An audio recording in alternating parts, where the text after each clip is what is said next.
I remember the second World Cup, Garin shared him, a guy with like a 5 centimeter taller leg than the other one. Like handicap. That they go to work in the morning as electricians, they play football. Nah, man, it's a layoff. See, man, it's a layoff. It's a layoff for the midfielders. The port right now don't know if he's French or Spanish. Yes, you're coming to Yassi. Yes, are you there, bro? Oh man. Yo, guys, it's the kid. We're here. Trying to live, trying to exist, trying to stay alive, man. So, tell you a little bit about what's going to be happening on the show right now. We're going to talk Lukaku, unfortunately. We're going to have a real, unadulterated discussion about Lukaku, unfortunately. We're going to talk Giroud. He scored 2 Gs. Should Chelsea have let Giroud go? Aubameyang. We're going to try to dig deep and try to understand what happened between Aubameyang and Arteta. And does Arteta have nudes on people that take decisions for Arsenal? Talk about Elanga and racism. Yes, racism. Racism lives. Racism rise. Racism has 2 CLs. Silas Nwankwo. We don't know that name. It's a dude who says he's 18. So we're going to talk about teenage years. And we're going to talk about age, and we're going to talk about birth certificates. And we'll round things off beautifully with the preview for the... Oh, sorry, we'll also talk a little bit about Barca Atletico as well, because Barca playing Atletico. But we'll round up, of course, with Egypt against Senegal, the big one, Afcon Final, Mane against your boy, Mohamed Salah. So again, guys, have a drink, have your meal, have your snacks, enjoy the show. Remember, man, if you're a Patreon member, so forth, this will be put on a podcast. If you're a Patreon member on any level, and remember, if there's anything you want to contribute, as long as you're not English Talents FC, feel free to send in a super chat. We call them dubs here. Send in the super chats, and we'll do the best to embed them into our conversation. And so, as I always say to all you guys, man, how's everyone doing, man?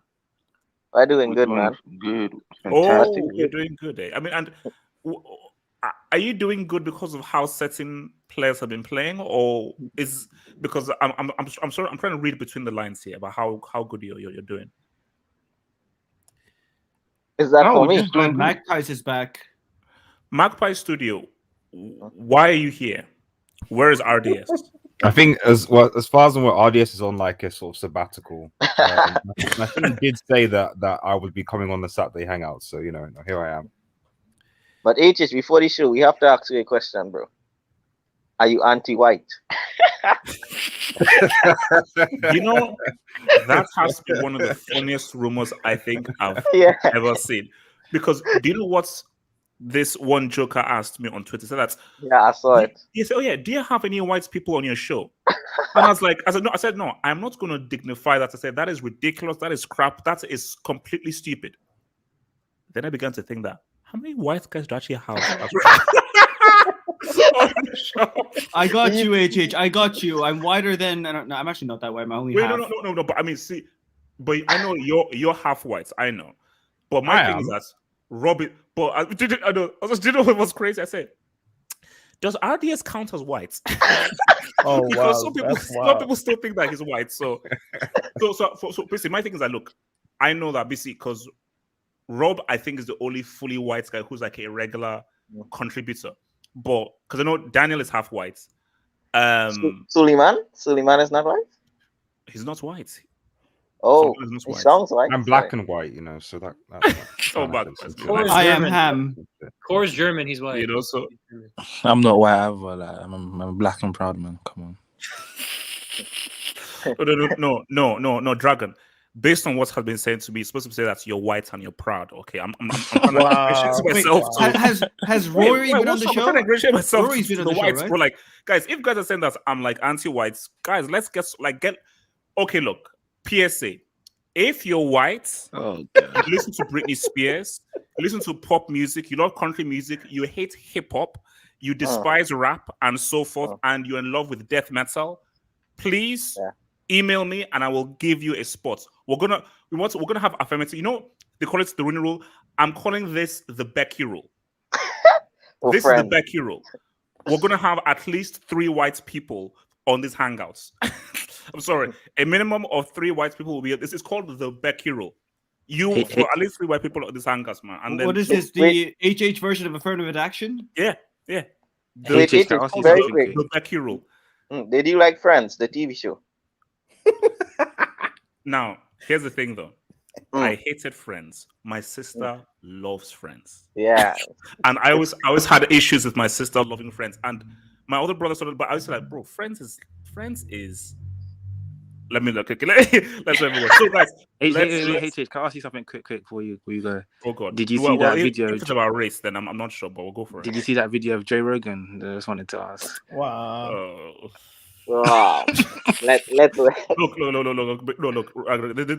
This is the wrong hangout, bro. It's the wrong. Let's talk football. We're gonna talk about Elanga like in 2 seconds. So Daniel, I'm actually happy that you're here. Shout out to Daniel. He's my podcasting amigo. You know, my podcast will be talking tactics, man. It's the best podcast around, man. And I'm glad that you're here. Okay. I'm glad that you're here because we need to talk. So let me bring it in. Let me just bring us in. So every Tuesday. God, look easy, relax. So let me bring us in. Tims has returned. Tims has returned. He's back. He's back. You know how the second Batman film is called Batman Returns. This is like this. Tims has returned. He's back. Like he's here. Like so. Before we were like, it's returned. He's here. Like the guy that we thought scientists got rid of back at United. He's saying what's up. This is a problem because it's 97 mil, and you see now people attack me for being all this whole pro-black and everything. Now Daniel is truly pro-black. Okay, Daniel has been pushing for Pan-Africanism for ages. Daniel, relax. Let me bring it in. Relax. So he's the guy you should be attacking for being, because I think he's actually anti-white. He's half white, but it's actually anti-white. But there we go. Easy. Hold on. Easy. Hold on. So Lukaku, for me, I'm sorry, guys. Like, there's only so much I can defend the guy. The first touch, the ball control. He moves like an anvil. He moves like a boulder. He is falling over himself. He can hardly shoot. It takes him 3,000 years to do a single move. This is a carbon copy of the guy that I named Tims. It's a carbon copy. You know? So, Daniel, my dear man, can you now come to the realization that Tims has returned and this guy, he's having a horror show? But even more so, let's say what's up to Karma. Karma lives. Ever since that interview, this guy has been nonsense. And I think that interview is the football universe saying that you should have never left Inter Milan and should have never given that interview. Daniel, talk about it. But first of all, Daniel, before you get in, can you now admit that this guy has been trash? Don't say that he's the manager or so forth. Don't say, Tuchel to say what's up. Can you just admit that the guy's garbage? I'm not gonna say what you want me to say. So wow, okay. The interesting part is that interview, because if you remember when he came back from COVID, he played, I think, 45 minutes against Villa and was good. I forget the next game, and he was good. Like, he scored, I think, 2 goals in 2 games. Yeah, then that interview drops. And as soon as the interviews dropped and he had to leave the Liverpool game, I don't know what's happened, but he hasn't been good. So, like, if you're talking about this, like, last month or so, yeah, he's been trash. He deserves his place in the Brick Academy for sure. So it's hard to defend him. I mean, this is Plymouth Argyle. Like, come on. You can't be dropping. I think he probably had like if you look at things like Sofa Score and all those types of things, like he had the lowest number against Plymouth Argyle when you have like Jesus. Yeah, just different people on the pitch that we don't have to go into. So yeah, I mean, look, he's in a bad run of form. I don't know if you project what he's able to do. I don't know if this like last month is like indicative of like, yo, he's trash, he should be sold, all that kind of stuff. But it's just a bad run of form, that indeed spawns from the fallout of that interview, whether he's trying too hard or whether he's, I don't know, lost his place or lost his way or whatever the case may be. And Tuchel, I find interesting that he's trying to play him through it when maybe he needs to be taken out of the limelight and just sit on the bench for a couple games. So maybe there could be a man management idea there of kind of saving Lukaku from. I mean, I've heard that Chelsea fans that attend the matches they're like he's on his last leg, like they're booing him or things like that. So it might just be better for everybody for him to just step back and see the bench for a couple weeks. And then, once people get used to looking at Timo Werner and all that, then you bring Lukaku back and he has a little better footing. But yeah, it's not good. It's not good. I can't, as much as I would want to defend him, it's hard because he's not giving me the materials with which to do so. So Daniel, can I ask you a quick question? Do you know what do you know what Argyle means? Argyle. Isn't that like a design pattern? Yeah, it basically means colored sweater. Yeah. So and what about Middlesbrough? I don't know what makes no. I don't know. I just no. It literally was just a question. That was all. What? Yeah, it's like like a statement. No, it was just a question. So I was literally just asking Daniel a simple question whether he knew what Argyle meant. He knows what. I don't know. I don't know why Dan. Are that, but it's like a design of some kind. I think. My question did what they have to say about this. As Daniel finished his point, yeah, I'm done. Have you done? You done? Okay. The heck? What was that? Go. Okay. Right. Weird. Okay. But actually, to be honest, at the end of the day, Chelsea won the game. That's the most important thing, right? Yes.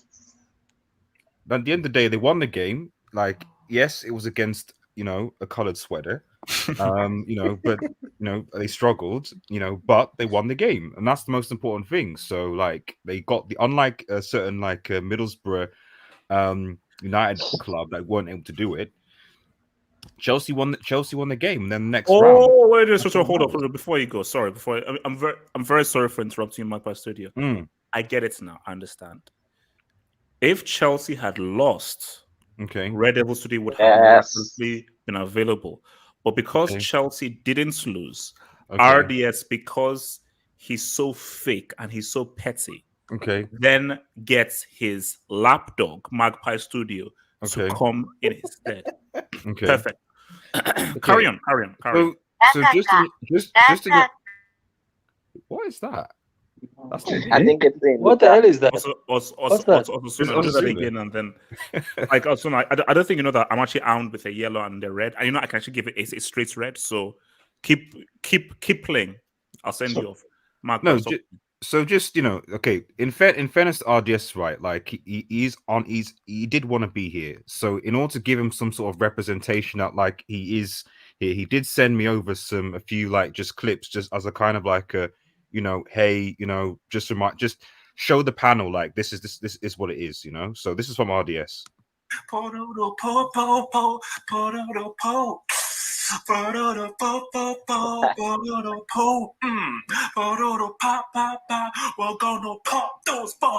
gonna pop them down. We're gonna pop those balls. His passing, his first touch. This Sims has left the building. Lord in heaven, this is what I've been waiting for. Is that the Arsenal game? Giroud was a traitor. We see the haters told me Tims. The haters told me that, oh no, this dude is trash. That this dude, he's a useless football player. What's that clown? That clown, Milan Rizuka, or whatever that clown is. Who said, Mirati is more intelligent than Lukaku. Yeah. So you told me Tims. This is bad. Yeah, United fans, you told me this was Tims. Something doesn't add up. I'm going to respond. Maybe go 20. Wait. You can only just about go 20 with Lukaku in this team. Goals. For me, Lukaku this season, if he plays all 37 games because he missed the first game, he guarantees you 25 plus goals. Damn, forward. No. So RDS did send me that, you know. so I just, No. Okay, wait. Marquez, can you just say a quick thing? When I just said, I tell him that he's not welcome back to any of the live shows and stuff like that. Also, tell him to delete my number as well. No, it's just... Wait, Marquez, I listen to me. No, Before you continue.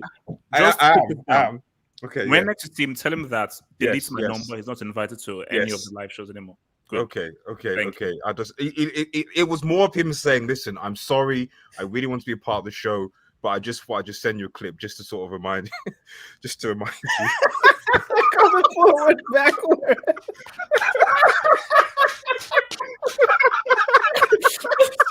Oh no.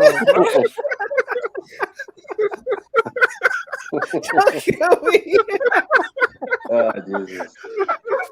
I love it, bro. That's my god, everything. But Ford, you have to change your name, bro. You have to change your name because it's so easy to do the opposite of it. Because like half slow, half thinking.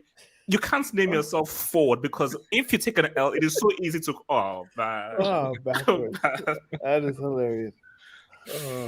Oh man. Oh, Marquez, continue, you piece of crap. No. That was. I mean, that was obviously that was RDS. That was RDS's. I didn't actually watch the video before, and I just showed it. You know, so. But from my point of view, I'll say what I said. At the end of the day, Chelsea won the game. I don't get the backlash behind it. They won the game. They're through to next round. You know, they can rest their players. They have to, they've still got another game or something, but they've got the Club World Cup semi against who are they playing against? Alil, is it? If you guys lose that. No, Jamal, come on, they're not going to lose that game. Come on. So Jamal, let's relax. And then after that, Jamal, as long as they don't play those guys in my AVI, they're not losing. Oh no. Chelsea played the winner of Al Hilal and Al Jazeera. Al Hilal, okay. Yeah, so ultimately my whole point is like I don't really there's been an overreaction. I think you guys are overreacting to the situation. Yes. It would have been great for Lukaku and Werner to score the goals. They didn't against, coloured sweaters, but you still won the game. The only thing I would say is that, there were a lot of Chelsea fans that were saying that Alonso, Aspilicueta, Kepa, etc., were all done out here. Them out. Those are the guys that bailed you out. So and listen, we're seeing this with Giroud. All I'm saying is that sometimes we can be quick to be like, get rid of these players, get them out, blah blah blah, and then those same players turn up clutch and help you out. So you got to think about that as well. Do you know broken clock theory, Magpie? Yeah, okay. I know the bloke, it could be broken twice, but come on, you still want to give some respect to Alonso and Aspi and stuff like for bailing. Are you finished so I can meet you? All I'm saying is, you telling me that without those players, would Chelsea have still gone through against, Plymouth if they hadn't done what they did? I see. Without Ronaldo, would Manchester United have gone through? I don't even remember who they were. I don't remember. We'll get there. Middle F. We'll get there. We'll get to. I'm done. Next.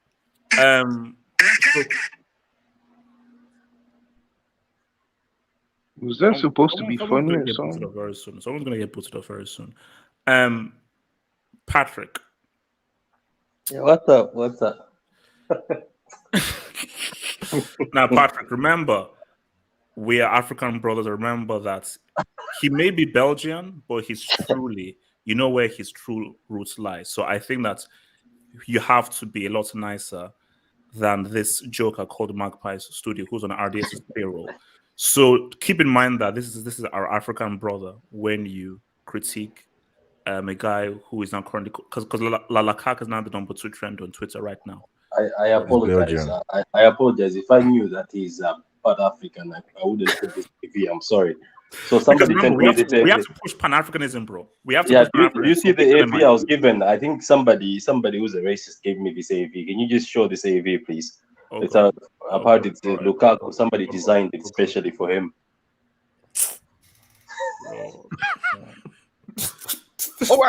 That's actually a good question. Can someone clarify? Sorry, before we go on, Patrick, I saw a picture circling around Twitter of Lukaku in this new Chelsea jersey Yeah. Oh yeah, the Inter one.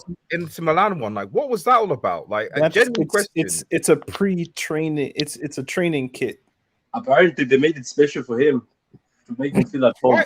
Why would they use anyway? I just don't get why they use him to Patrick, can you please give your assessment on Lukaku? Okay, look. I'm sorry. Like, look, I'm gonna stick to what I said. I'm not going to be a hypocrite. You know, I said it on the status. I said, look, Lukaku, Sancho, and Grealish, who are the big money moves this season. I'll give them till next season. I'm not going to be laughing at Lukaku right now. You know, if you look at that Chelsea team, you can't blame everything on Lukaku. That's just me. Unfortunately, it looks like some people are already overhyping him, thinking that he's going to be better than the Lukaku from Man United, which he was at Inter. But I think Chelsea fans had to relax a bit. But let's just give him till next season. All I can say is, HH, I'm going to back him right now. I'm going to back Sancho, Grealish, and these guys now. But next season, it's free meal. Even Grealish is going to get it. Everybody's going to get it. So next season, if Lukaku comes with this... Yeah. Wait, Patrick, can you just... Because I know you're a man who's obviously in the know. So, Lukaku cost 97 million. Can you please tell the members of the jury how much Grealish cost Man City? It wasn't Lukaku 115. Why are these? What's the reduction? 97 and a half. It was 97 and a half. Thank you, Dan. Add-ons. So, Patrick, Magpies, can you mute your mic? So, Patrick, can you tell the members of the jury how much Jack, Jeremiah, and Grealish cost, please? Thank you. And unfortunately, this guy cost us 100 million. That's 100 million. That's one, and so there are 2 zeros after the one. Unfortunately, they are. That's what I can say. I believe so. And that's pound sterling, 100 million. I doubt it's pounds. I think we paid in rubles. But anyway, it was pound sterling. It was pound sterling. Look, this is all I'm saying. It's just that I can't really say much on all these guys. I just feel sorry for them. I hope they don't flop. But for me, I don't feel sorry for even my own player. If this guy, Jack, comes in next season, Jack, Sancho, and Lukaku comes next season, and they do this donkey football they're playing, I will be the first one to make fun of Jack Grealish. I'll be the first one to attack Lukaku. But the funny thing is, between Lukaku and Jack is, at least Jack Grealish has got a first touch. That's the difference. Because your man Lukaku has no first touch, your man Lukaku has no direction, your man Lukaku cannot even shoot on goal. The only time he looked special was against Arsenal. So look, that's what it is. So at least Grealish has looked good. There's hope. Sancho, there's hope. He looked good against Middlesbrough, which is his level, I think so. But we'll see anyway. Let's just give hope to all these players. So that's all I can say. But it's up to you, though. This is all your fault, HH, though. Look at all these receipts. No, just look at what you do. I remember when you were singing Pop Bottles after he scored.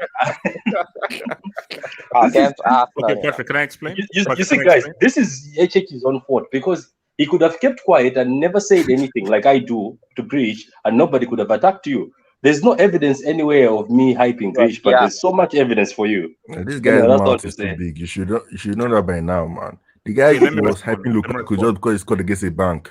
I don't understand. Do you know there's also, by the way, HH, there's a guy, by the way, I don't know how to download it. It's on my Twitter. Some guy, after I featured on your show, he sent me a receipt of you hyping Timo Werner. Oh. You did. And I have this receipt in my Twitter. This guy sent me this. Can you play that receipt? So, Jamal, what are your thoughts on this? Yeah, man. First, I don't want to talk too much because we're playing Cardiff tomorrow. So. Bro, how these games are going? I'm smart guy. Yeah, but bro, Lukaku, he needs help. Lukaku have to go and find flipping Flash and Barry Allen because he need to reverse the timeline, bro. He needs to go back to Inter Milan. But I'm not feeling sorry for him because you had it so good at Inter. Bro, you was the main man and they loved you. They loved you at Inter. But nah, you was gas. You know, he was drinking off that Kool-Aid and he was feeling himself. Pause. And he said, nah, you know what? I have to go back in the EPL. Bro, the EPL doesn't agree with you, bro. You know, this actually feels back in 2016 when he was at Manchester United, where I actually go on Twitter, I see clips of his bad touch, and then people making jokes of him.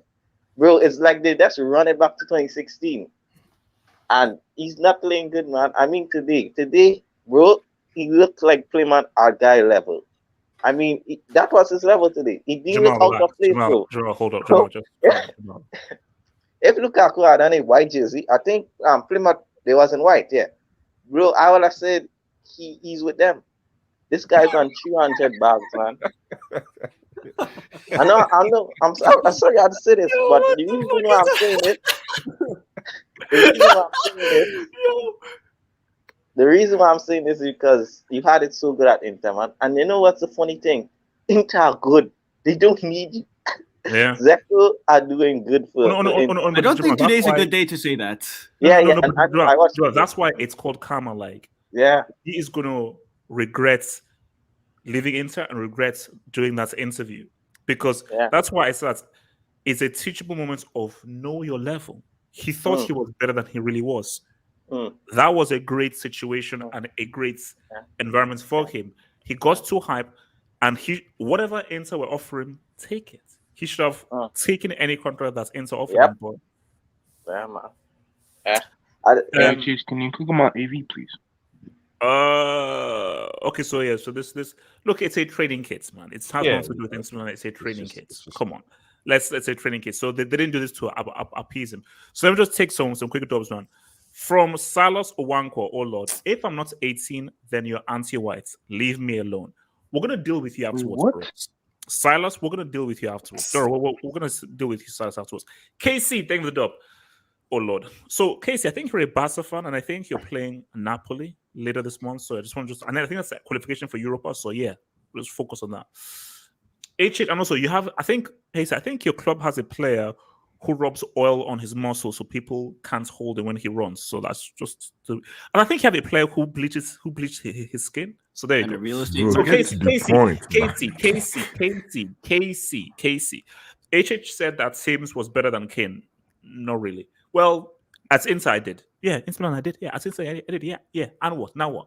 In reality, he's not even better than Werner on the eye test. That's crap. Werner is a garbage, brainless piece of crap. Serie is really bad. Worse than the Scottish League. No. Now, no offense to my Scottish people out there. I love Scotland and so forth. Haggis pie and what's it called? Kilts. Serie is not as bad as the Scottish League. Sims was better than Kane when he was at Inter Milan. Tell me the trophy that Harry Kane has won. Oh, he hasn't won one. Thank you. Your boy Casey again says, the competition usually improves players. Timo Sims are the greatest anomalies. Somehow they make each other worse. That is a competition. No. But Timo was already crap way before Lukaku arrived, man. So Lukaku is bad. Timo Werner reinvents crapness, bro. Fly Gulag says, what team in the EPL top 6 never loses on pens? I'm guessing Chelsea. I think it's Chelsea. I think Chelsea. Yeah. Chelsea don't. No, they lost they lost to Man City when Kepa did his thing. Liverpool as well. That was ages ago. Shout out to your boy Kepa. Yeah, so I was supposed to say it's Chelsea, man. Casey says Pep actually has improved all the City players after one season. Sterling, Rodri, Bernardo, Jack and Sancho are still talented, unlike Tims and Timo. But why did Pep hold an L against Chelsea in the UCL final when he was the strongest team? I have no idea. Casey, I have no idea what that happened, man. Maybe, maybe Tuchel tax. Maybe let place. From your boy, take the dub there, Casey, man. Timo Werner. Oh, look at this clown. I asked Turam where is his CCL? He said Inter 09-2010. Well, Timo Werner, that Champions medal that you have is a fugazi because it's theft and you steal money. Did they start the game? Ice Freezy. Al Jazeera is an Arabic TV channel. # dare you to lose. No, it's not. It's a freaking football club. Actually, all right, talk to me about Lukaku. It is a football channel. Barry, Lukaku. 1-2, Barry. Dragon. Lukaku. Yeah. First of all, I just want to say happy birthday to Ronaldo and to Neymar. Happy birthday. Yeah, happy birthday to them. To your goat, HH. 37 and 30. Lukaku. I've never rated Lukaku. He's a small game player. He stat pads against the bad teams. And we was all hearing the hype in the summer that buying Lukaku will make Chelsea win the Premier League. Well, how is that going? not very well, 100 million for this flop. You're not getting your money back. I'm sorry. 97.5. Inter Milan robbed you. Inter Milan robbed you, and they're doing better without him. So I don't know what Lukaku is doing today. I've never really rated him. He's not world class like Lewandowski or Harry Kane or Haaland. He's not on that level. Double Dragon. Can I ask you a quick question? Yes, yeah, you can. When Lukaku led Inter to a Serie, something they not won in a decade, you didn't rate him. I respected him for it, and he was their best player. But he thought he was the juice. He was the big man. He thought that he was just gonna come to the Premier League and just bad it up like he's a bad boy striker. But he's not. He should have stayed at Inter Milan. He could have had another league title. Because when it was the Europa League final, he didn't show up. He scored an own goal, I think. He was comfortable at Inter, and he just came to Chelsea. Now you're stuck with him. He's messing up your changing room, and you can't sell him. Wait, hold on. How do you know he's messing up with the changing room? Dragon, are you in a changing room? Do you have special access to Chelsea? It's just the vibes I'm getting. How do you know he's messing up the locker room? How do you know? It's just the vibes I'm getting. It's the vibes I'm getting. And Dragon, we can't use the vibes. I need hard evidence because I don't trust your vibes. Who are you? So why? How comes after every time you lose or draw, your manager never seems to back Lukaku in his press conference, or like when he get interviewed, he's always like criticizing him. Why is that? Did your manager even want Lukaku? Or Dragon, who do you support? Dragon, who do you support? I told you last week. I told you last week. What did you tell me? I can't remember. I've got it. I told you I support football. That's who I support. I support football. He supports Arsenal. Dragon, we're gonna find out who you support because that's how this game works. Everyone gets clowned. I don't know what game. Sorry. Everyone gets Dragon. If you don't pick a team, I'll pick Arsenal. I'll make an Arsenal supporter. So they make him a Juventus supporter. So choose one. Either you pick a team or you're an Arsenal supporter. Lukaku better turn up against Lille because if he loses, he's gonna get trolled. Puya, talk to me about Ronaldo Lukaku, please, and keep it civil. Okay. I want to know, like, do you think he's still talented, and do you think he's just trash, or do you think there is talent there? It's just not. I think that he's a system merchant and he needs to be in a particular environment for him to flourish. So there is talent there, but the talent isn't to the level of a Lewandowski or Benzema, who put them in any situation they can still be effective. So he's limited as a striker because he can only truly be amazing if a manager wants him and knows how to use him. He can't adapt his game and be effective in a totally different environment. So I don't agree. Yeah, I agree. Mike Pipes. Well, I think Play has a mic. This is interesting though. So this is about Lukaku, right? We're trying to watch as many games across the world as possible, and when you just watch him, his footballing brain, his footballing his first touch, his football IQ. How he comes out and the amount of work he does outside of the box, how he holds the ball up, how he uses his strength, how he can play with his back towards goal, how he can out on, and his work as well, and the way that he links in with other players. Because why was it a right partnership? Not because Lautaro Martinez was doing everything. It was an amazing strike partnership because of how him and Lautaro would work off of each other. So Lautaro made right for him. So that was just to show all the things you said about him. But I'm interested to know. Do you think, because Chelsea plays this 3 in the back, right? Do you think if they bring, because I think the only hope left for him is if Chelsea brings a striker that Lukaku can work off of. I don't know if you agree with that. That's the only way I see it. Werner won't work, but I thought that was the whole point with Werner and Lukaku. Werner would be the sort of the support. Can I respond? Hold on. No. Puya, you can't play that clip without me responding. And shout out to you, bombers, clowns in the streets. You're all bums. So Puya, so you play that clip to try to make me look bad. Now let me explain. Last I checked, Is Timo Werner anywhere close to Lautaro Martinez? Last I checked.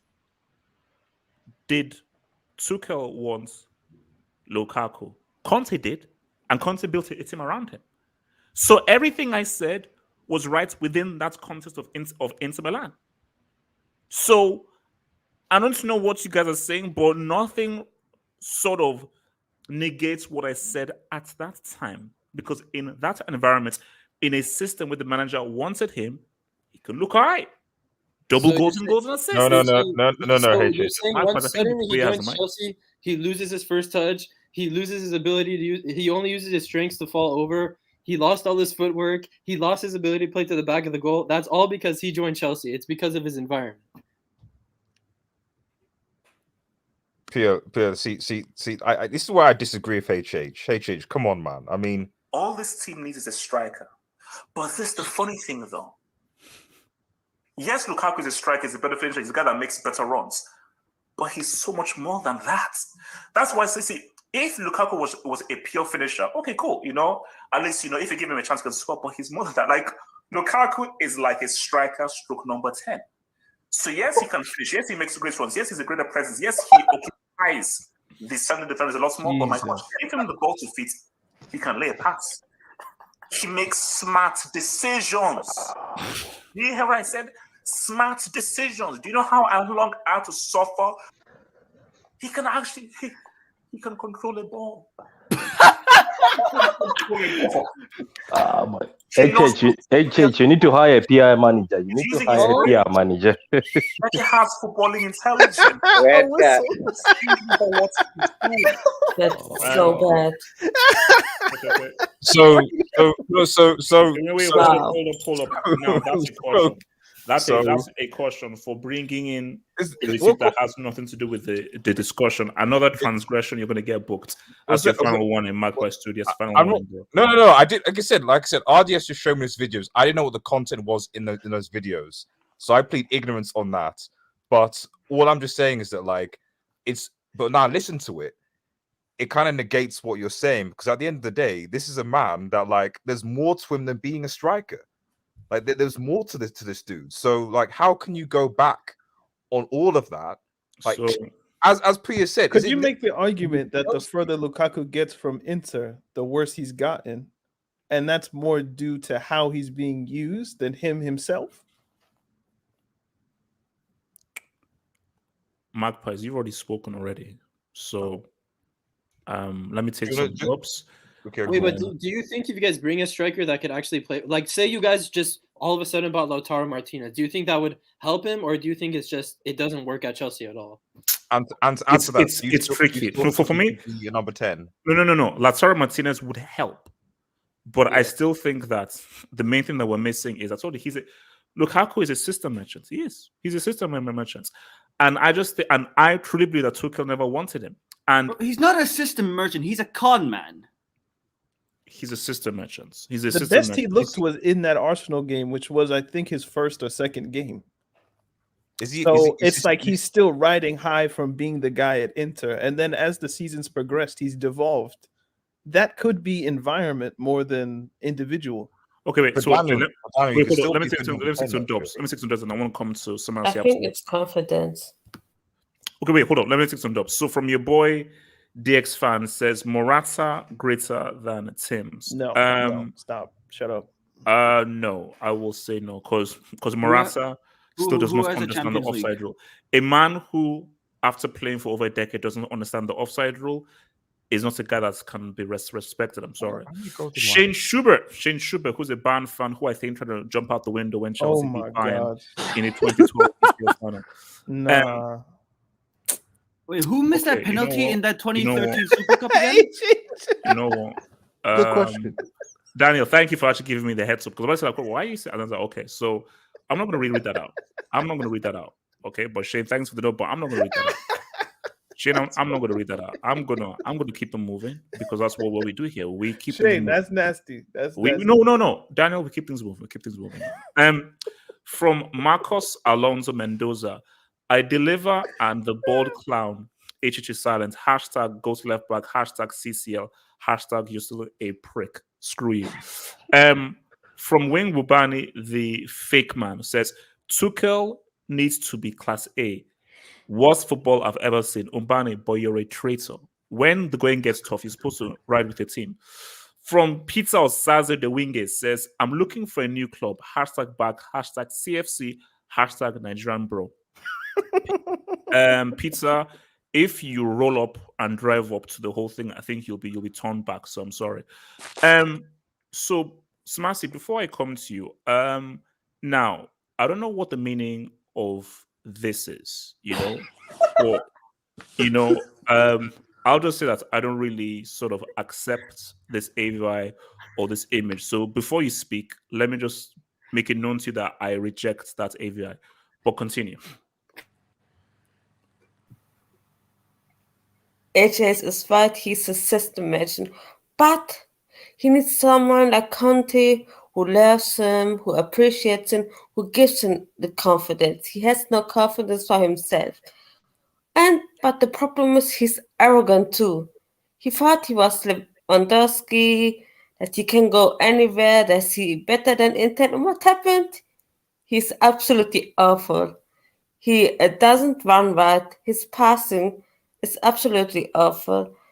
He's finishing as a striker. How can he be a bad finisher? I don't get it. It's just, wow. What a failure. 100 million. He's good at finishing his career. Half a bench for 100 million. How can you buy a striker for 100 million? Oh my God! 97.5. Chelsea, shame. 97.5. Well said, Simon. No.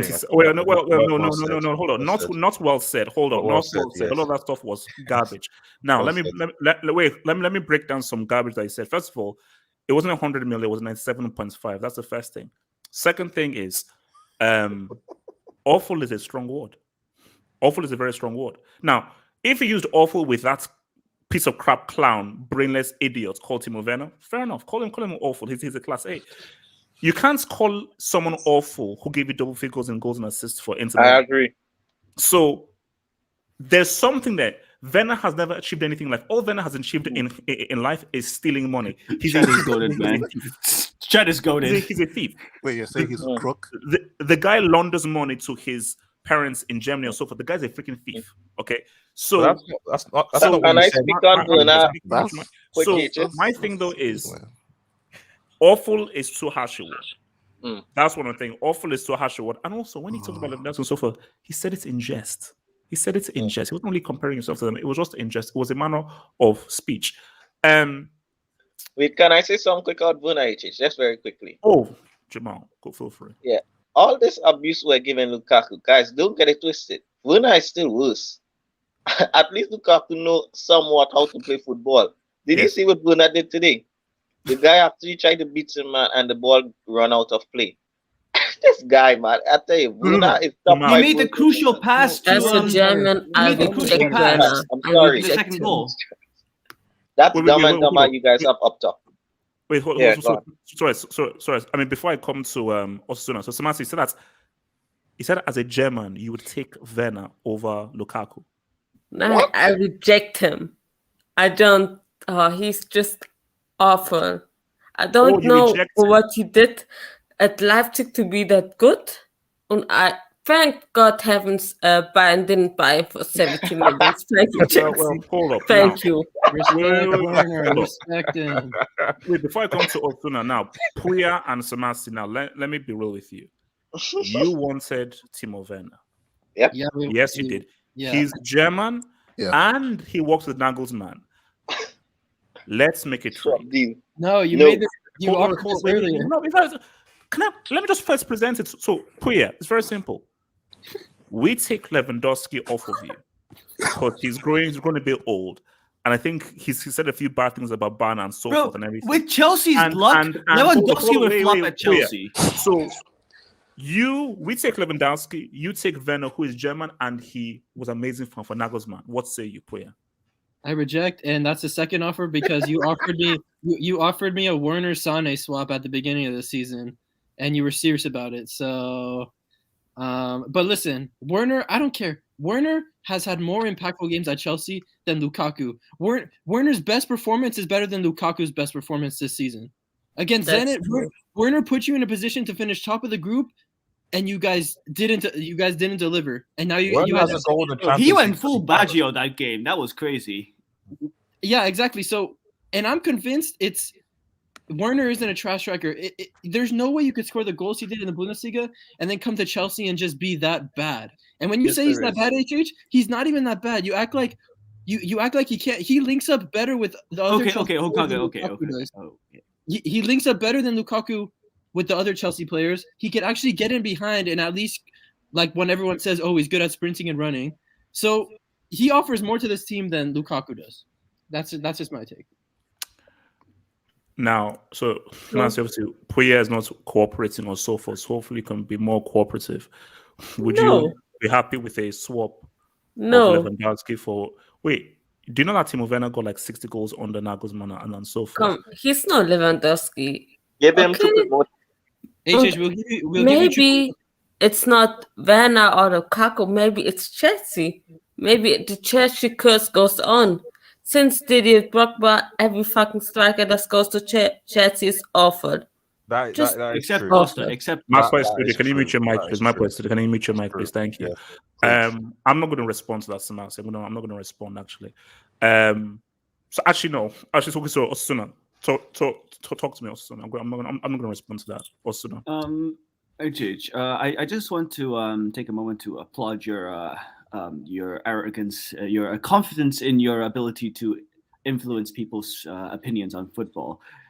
This guy, he puts out a poll on YouTube, right? And he says, I did not. He asks for what was the best treble? What was the most impressive treble? And people said Inter 9-10. And then he puts out another poll saying, what was the most impressive treble when it comes to the degree of difficulty or something like that, or the teams they faced? Again, people picked Inter. So this guy thinks, I think that I've impacted. I think that I made people think that Inter 9-10 is the best treble. Let's put out a poll now asking which striker, which 100 million player is the biggest flop in the Premier League. And he even says, pick me next to Grealish. All right. And Lukaku gets 85% of the fucking vote. And also, hold on. Yeah. Very funny. Yeah, very funny. The best part. In response to this, let me finish this. In response to this, he literally goes on Twitter and puts out a tweet about it. So now, it says the reason why people picked Lukaku is because of spite. It's the same thing with Hazard, because people want to be like, hey, let's go against it. Everyone knows Patrick knows. Patrick, remember that DM that he sent? He said, yeah, Grealish, the guy's a piece of crap. He's the worst transfer ever. Remember that thing that he told me? Even Patrick, a City fan. City fans have told me that, Chris, the other guy's worse than Lukaku. He's the biggest flop. Let's not get excited. Patrick, you told me. Patrick, remember, he said that I should beat the DM. How can you do this? How can you I don't understand why you're capping for this guy. You don't even rate Lukaku. Yeah. You said Morata is better than Lukaku, so I don't understand why you're capping for him now. All I'm saying is Morata scored 12 goals in his first season. No, guys, look, see. Lukaku is one of the biggest flops here. But I'm sorry, Grealish cost 100 mil. Nobody will tell me otherwise. He's a bigger flop than Morata, though. I get it. Probably even more than Ben. I was in CSF maths. Shout out to Miss Smallwood. She helped me pass my exams. So sort of. Well, no, not really. But still. Was there an Adam's apple in Miss Smallwood? At least Miss Smallwood, let me know that 100 is more than 97.5. Last I checked. Wait, hold up. What's more? 100 or 97.5? What is more? Or have things changed in maths? How has maths changed? I have a question for you, HH. If you remove the English stats, Grealish costs 50 million. That's not cap out. Patrick took over this guy. Yeah, can I just say something, HH? Can you do me a favor, right? Anybody in this group, can you take all the strikers since Drogba left, right? and just compare them to Lukaku, and let's see how he fares out in his first season. Yes, can we do that now? Oh no! Please, let's do that. Even Pato, please, I want to see Pato because Pato seems was better. If you bring in Higuain, man, Morata's already scored more goals than Lukaku in his first season. I'll look at Higuain as well. So who is Lukaku better than? Let's be wait a minute. Are we talking about the fresh Higuain or the one that came out a bit chubby and Patrick, you've already spoken already, so I don't think it's your turn now. So I think I got you if you want it. Other guys to speak. So yeah. So, in defense of I have to defend HH though. Like we've been clowning him and we've been clowning him the whole time, but I have to defend him a little bit because I have some good news. That's it. And yet more good news for you. Romelu Lukaku is officially a Chelsea player. There is a big chance we will see him leading the line for Chelsea at Stamford Bridge against Crystal Palace on the weekend. This is fantastic news for Chelsea. It is fantastic news for the Premier League, and it is fantastic news for Romelu Lukaku. I am so happy because with this news comes the knowledge that Chelsea have it in them to launch a serious, sustained and aggressive bid to win the Premier League. To win the Premier League. So everyone, like, it's not just HH, like, because HH and Rory, they're complete opposite ends of Chelsea. Yeah, fans. that's true. And the fact that both of them were saying that Lukaku was going to be amazing or whatever, good news, you know? This was why I say Lukaku is a con man. He is the biggest con man since Pele. Right? Whoa. That's a yellow. That's a yellow card. That's a yellow card. I'm gonna get some dubs. We're gonna pause there. And I'm just get some dubs and then I'll come to Gatlock, man, unfortunately. So from your boy, where are we at? Shane Schubert, who tried to throw himself out the window when Chelsea beats Bayern in the 2012 UCL final. 7-1. I know Chelsea. Drogba scored in your own hometown. 7-1. Drogba lifted the trophy in your own home ground, even if we're the inferior team. I know. I get 7-1. Yeah. So your boy. So Shane says Lukaku with 2 U's is Ozil 2.0. HH hashtag so much more. But Shane, what we need to know is, Shane, did you try to harm yourself when we beat you in that 2012? No, Shane, I want to know. I'll put up, just put this on the streets. Tell me in the streets. What did you do the moments that Drogba scored that last-minute header that broke your hearts and so forth? And also, what did you do when Schweinsteiger missed in front of your own fans? So tell me how you were feeling, and did you try to stab yourself? That's what I want to know. Thank you. From DX fan 700 says Torres at CFT or Tim's.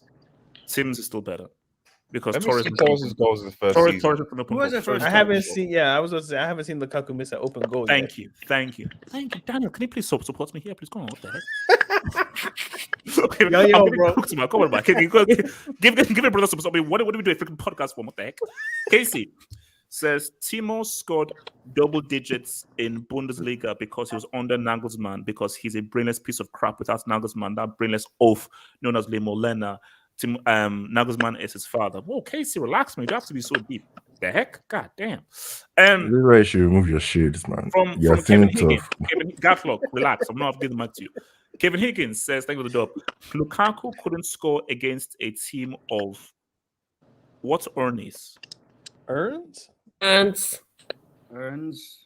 What's an uns? You know when someone gets cremated, they put the ashes of the dead people get there. Oh, so Kevin, I'm German and I know that. Oh. So wait. Let me finish what this clown says. Look, the only thing in German I know is wunderbar, and that's it. And I thought it was trying to say urine. Wunderbar and Scheiße and hashtag Lukaku, hashtag Belgium bomb, hashtag Lukaku flick, hashtag fraud. Now, Kevin, first of all, who do you support? That's what I want to know. Madrid. Who do you think? Oh, yeah, so that's why I said remove your shades, bro. Benzema. Kevin Higgins. Oh yeah, wait, Kevin, wait. So you're a Madrid fan. Wait, what did Chelsea do to Real Madrid? What happened in the CL semi-final? Over those 2 legs. I'm pretty sure this is his only roast for Madrid at all. He has something for everybody. So Kante balled He's a petty guy. You should know better. CL winning midfield 3 twice. Oh my god. Oh, who's the number 7 for Real Madrid? HH. Kante make Madrid look like Bulla. Marino Granskaya. Bald clown, stop giving nicknames to our signings. #curse. Now, the curse lives on. You see, that's an order. All right, let me not say what I want to say. You have to say what you have to say. Just move on, bro. I want to hear what you have to say. Daniel, like in Tom and Jerry, how you have like the angel and the devil. Basically, Daniel is like the angel thingy, and then my alter ego is like the devil thingy. Say what you want to say. All right. HH, can I ask you a question real quick? No. The Milan messenger, man. Thank you for the dub, man. It says, HH, you can take back Bakayoko for Werner. Bakayoko was good today, no? He only get about 2 minutes. Milan messenger. Cool. If you can put that in writing, you've got yourself a deal. Really? You've got yourself. If you can put that in writing, you've got yourself a deal. Really? From Ben Schmidt, admits it. Walmart.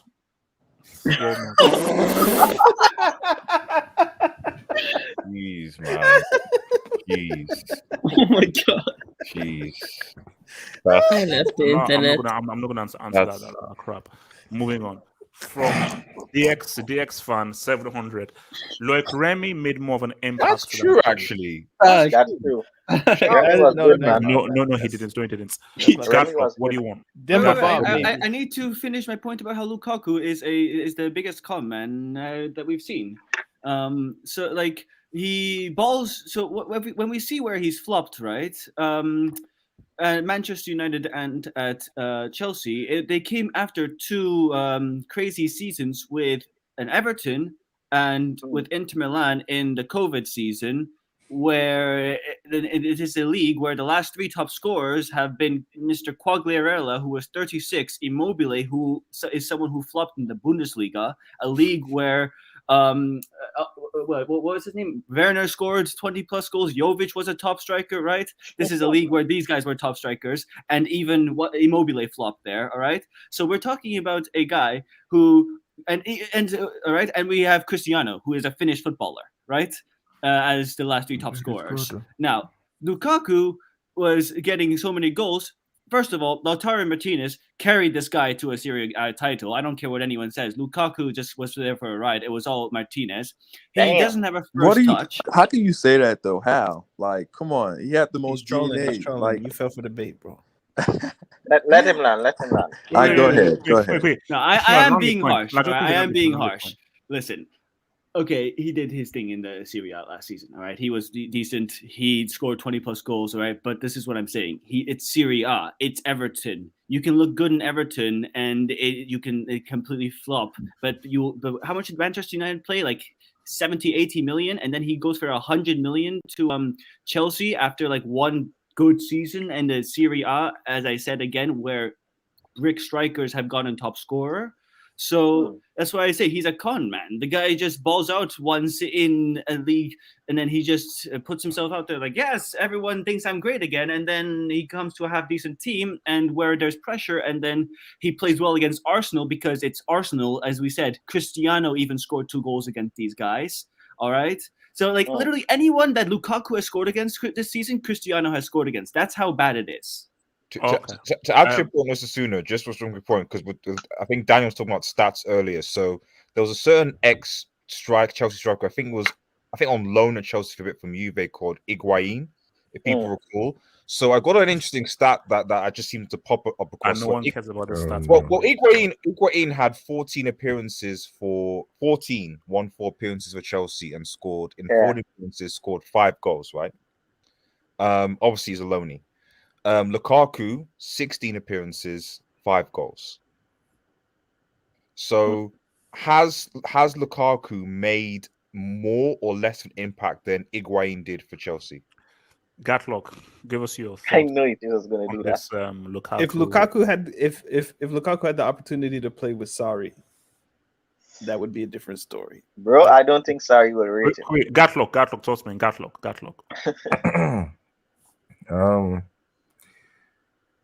You see, Lukaku. I've said this before. I don't really rate this guy that much, so I'm not really that surprised. Although I was a bit, his Inter from the trick or so, but I don't know what club you guys played against today. I am still struggling to pronounce. I don't know if it's Plymouth or Plymouth or whatever the name is. That's how I pronounced it. I didn't know how to pronounce. Don't call them Plymouth.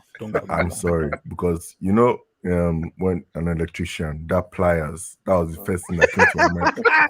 When I saw their name. There was literally that was the first thing that came to my head, man. That was the first thing that came to my mind, like, because I thought that was how you pronounce it. But anyway, so I saw this stuff and I was like, it's too perfect. There's no way after how much it is Cloud United that these guys are going to screw up against this team. There was no way. And I saw the starting 11. I was like, I don't understand. These guys are actually playing their strong team. And these guys are from where? League One?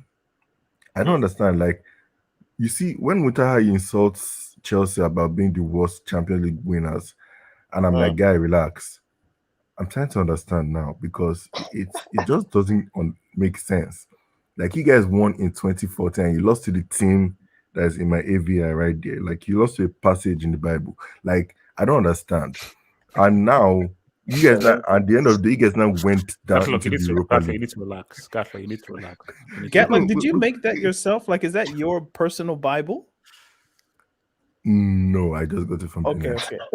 Plus the Crest of Corinthians. Plus the AVI. Man, look, you guys need to, because you guys cannot be the only Champions League winning team not to win the Club World Cup. You have a second chance. You better do it. I'm expecting gold on your chest. In that you cannot be embarrassing Europe like this. If Chelsea fail to be the only team for the second time not to win the Club World Cup, man. Bro, you know that's because I have loan papers pending. Nobody has lost from Europe in the Club World Cup. All of the European teams have won. So if Chelsea go back, except 2012. Chelsea lost in 2012. Literally. That's what I'm saying. Yeah. And then Lukaku missed the decisive penalty against Bayern in the Super Cup. Exactly. And then they sold him right after. So, yeah. Yeah. So man, that's what you. No, I'm not done. Look for Lukaku. Look. The thing is, I can give Sancho a pass because this is the first Premier League season. For Grealish, I don't know, he's in City, and I really know there's not that much pressure on him because there's so many wingers in that team. But for Luke, he actually has 2 years as well. Luke here, I expected more than 5 goals at this stage of the season, but let's just give him a bit more time. But it's not looking good because HH is Plymouth. I was expecting him to. I remember I was listening to Talking Tactics once, right? And I remember Daniel being angry that this guy was not playing against Malmo and so saying that he will eat against the small teams. I'm guessing whatever their name is Plymouth. But yeah, them. I'm expecting those guys are supposed to be teams that he should eat against. He should be scoring a hat-trick against. Because I don't know who he scored against in the last round of the FA Cup, but I know he scored against some team like that. The HH was getting angry that they celebrated a goal. I can't remember what their name was, but he scored against that team. I was expecting another goal here. I was expecting like a hat-trick. I was like, when you see a lineup like against like Germany versus Liechtenstein, whatever their name was, and you saw 9-0, and look, and you saw 9-0. I was expecting something like that where you just like, okay, this guy is about to eat. But unfortunately, like, where was his pace, his control, and everything in today's game? I didn't watch it, but I was expecting it. My tweet before the Plymouth game, you should not have seen that tweet because I was expecting a goal first. Oh no, I did see it. You were saying something about now Chelsea needs to deliver and bring confidence to the squad. Like, guys. I didn't make fun of that tweet because I was expecting the same thing. But unfortunately, look, Lukaku, I don't know what has happened to him. The thing is, he carries himself like a big boy, but Yes. I'm sorry. The only, he like we said before, he has the brain of what he wants to do, but his body is like, man, you don't have the facilities for that, bro. Like you just can't implement it. It's just not He doesn't have the facilities. Are you? The facilities. What was it? We don't have the capacity. It's like no, it's like, was it not yesterday you were playing pro clubs, man, and you just be clicking, and you're like, this button is not working. You have the idea of what you want to do, but it's just not working. That is Lukaku's body. It's just not working for the guy. Are you saying that what he wants Lukaku's to do is buttons just are not broken? That's wild. Nah, bro. Now, this guy is a fan of players with messed up controllers. No. I think certain buttons are missing from his controller. Someone ripped. He wants to be R9, but he can't do it. He doesn't have a sprint. The guy thinks he's R9. That's true. No, wait. Have you guys ever tried using? Have you guys ever tried using? No, basically, he's using what's it called, dial-up. He's using dial-up instead of Wi-Fi because of how slow he does every movement. No, you try to press R2, L2 at the same time with him. Like he does, you know how it's close control. It's not. He goes from close control all the way, and there is no close control. It just goes somewhere else. No. Hold on. I don't know. Hold on. Wait. Hold on. Are you done so I can move on from you? No. Do you remember? I don't know if you guys know this stuff. PlayStation Portable, the small controller, right? And you know, whenever you try and connect it to the PS3 to now, play with it, right? But you realize that it doesn't have R1, R2, and all those other stuff that you are limited to that stuff. That's Lukaku when he wants to play football. He's limited. There are some things that are just not available for him to work. Wait, so Tuchel has no blame at all? Really? Wait, hold up. Toby. Thank you, Toby. Right? Toby, thank you. A Chelsea fan. Kinte, thank you. Finally, someone is clowns. Toby, speak to these idiots, let me just have a conversation about Lukaku, right? First off, I don't like this player at all. I just want to give a subjective and objective conversation, right? So we know the kind of profile Lukaku is. He's a counter-attacking striker. Last season, Chelsea played with a counter-pressing system. As Chelsea fans, we thought if we just had a striker, we'd just score a lot of goals because Werner was just missing a lot of chances. So as football fans, we just thought, just get a top striker and we just score all the goals. But football just doesn't work that way. You don't have a specific profile. And we wanted Haaland, who was the right profile for Chelsea, but we didn't get that. So I think what happened was the board said, let's just go get another striker, just appease the fans. And we just bought the wrong profile of striker. And honestly, I like Lukaku for having an interview that he had, because when you buy a player, $100 million player, you just can't. He's a counter-attacking player. You don't expect Lukaku to have a lot of touches in the game. You just play him in space, and he'll do the rest. Like we saw that against Villa when he first came. I think the third game or second game. That's how you play him. And we say, let's be honest, Lukaku isn't missing a lot of chances. And he's not getting the ball. Like we just can't give him the ball. And we know this Tuchel system, right? We don't create quality chances for the strikers. Like that's always been a problem, right? We play just 3-4-3 formation, and we just can't create quality chances. We just depend on our fullbacks bombing forward and just creating like we don't create a lot of chances. So when you have one chance or two chances, you can't see Liverpool and City. They miss a lot of chances. Salah, Jota, they miss a lot of chances, but they create a lot of chances. So you don't see that. You don't see that at Liverpool and City. But at Chelsea, when we just we create two chances, and as an attacker, you feel like it's a lot of pressure. Just take that one chance. And I feel right now, Lukaku is not on form. Chelsea are not playing to his strengths, and the team isn't playing well right now. So I feel everything coming together, just making Lukaku look bad. I don't feel he's a right fit for Chelsea. I just feel like we're just trying to, if Chelsea don't play right, I see Chelsea fans on Twitter talking about, Lukaku's trash. Lukaku's trash. I feel we didn't look at Tuchel, right? Because I feel the board came to Tuchel and said, okay, look, we can't get Haaland. That's not going to happen. Do you want Lukaku?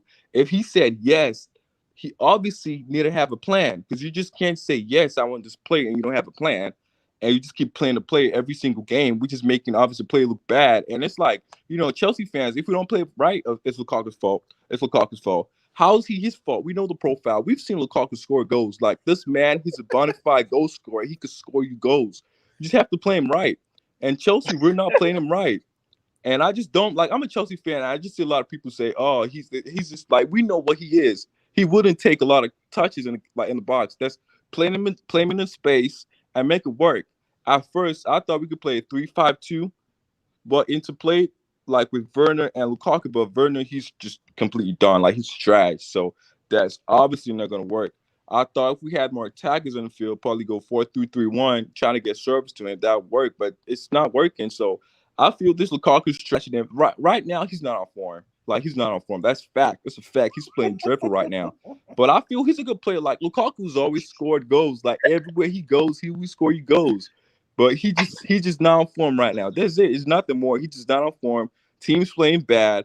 And let's be honest, like, Lukaku has played, like, a couple games with the wingbacks. He hasn't played a lot of games with Chilwell and Reece James. So you have to take that into account, too. He's played, like, first and second game. He was good, but he got injured, right? So he's been playing with Alonso and Aspie. Come on, man. Toby, come on, man. Sorry to interrupt your flow, Toby, but has Lukaku like scored like big game goals? Like, has he scored goals against big teams in recent history? That's something we haven't figured out yet at Chelsea. At Manchester United, that didn't happen, right?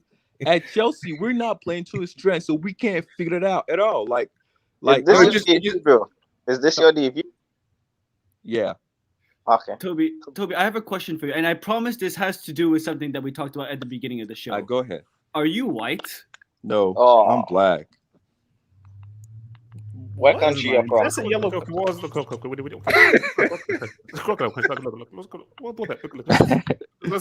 Sorry. I promise it had to do with what we were talking about at the beginning. Toby, look.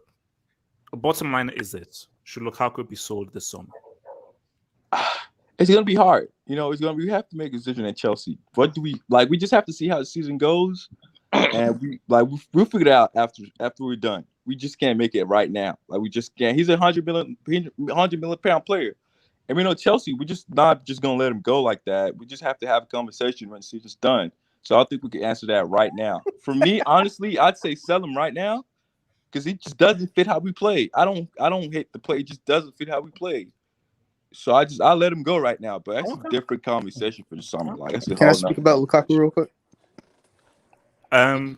Before you do, remember that I have the whistle and I have cards to give. So Solomon, if you play a receipt I don't like, you are viable to a potential straight red or a yellow. I mean, I've never played a receipt, so I don't know what you're talking about. Well, you have.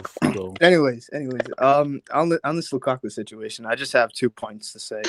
That wasn't me, AJ. I don't know who's okay. Anyways, I think we need to apologize to the Manchester United fans that were calling him Tim's, because obviously they were right and we were wrong. Because I was defending Lukaku. I was like, listen, man, this guy isn't Tim's anymore. He's improved at Inter Milan. He was obviously, even though he, like, in some games, if he didn't score, he still had a good performance as well. So I was like, that Tim's guy, he's gone, and he's replaced with this beast of a man named Lukaku. But obviously we were wrong. Wow. And second of all, I don't think Lukaku has any blame in this. Neither does Tuchel. I think HH is the only guy that has to blame, because you call this guy Luke Skywalker when he first came to Chelsea. So I think just the curse of HH happened. And listen, I don't blame him. I mean, it is what it is. It's a very powerful jinx, and we just gotta. Could you cure him? Could you unjinx him by any chance? Is that possible? Are you done talking to the man? Yeah, I'm done. Okay, all right, thank you. So, let's take some dubs here. Let's see, where are we, man? From Casey, who supports Barcelona. Burnley had more leagues than London Blue pre-2004. But at the end of the day, you're playing a European League game later this month, and we're defending our UCL title later this month. So, case it's called levels, the different levels. Thank you. And you'll beat Lille definitely. Jay Jokin says HH threw himself out the window in the 08 UCL final, But J. Jokin, you Did still you? haven't answered me though. When was the last time that United won a major trophy? I think it's been 6 years. So yeah, get me a major trophy soon. Thank you, bro. From Kevin Higgins, who is worse? Coutinho for Barca, Lukaku for Chelsea, Jovic for Madrid, or Diaz for Madrid?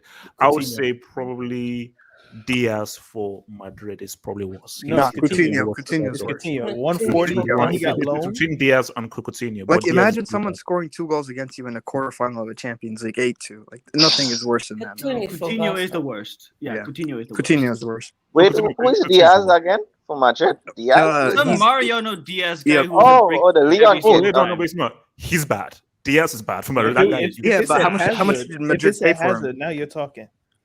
Yeah, Hazard. But he Now still that's- has more that's a impact debate. in the Classicos than Hazard, so I don't know. Yeah, he did score against okay. Mega from Mega, who's a United fan. Ron didn't flop at United. Still the most goals post Fergie. Interesting. Magpies, does RDS verify this? What for Lukaku? Yeah. About his post was what did he? What He did he scored the win? most goals at Manchester United since 2013. Is that a fact? What did he win with those goals? No. The question was, has he No, scored the most goals post Fergie? it's just to clarify because at the end of the day, it's about trophies, isn't it? At the end of the day, come on, This guy doesn't have to answer man. this question, but so Lukaku scored the most goals post Fergie. Okay, Okay. all right. I don't. Okay, Well, all no, right, it's all just that. right. For example, No, it's just that, you know. Well, we're moving on. Magpies, we're Okay. moving on. So, Okay. all right. Well, like we need to move. Like, go forward. Thank you. Okay. From Detroit Rock City, what did that brick piece of crap moron? Sorry, I just added that in. Osasuna. What did I ever do to you, HH? No. I defended you. I didn't read it well. I didn't read it well.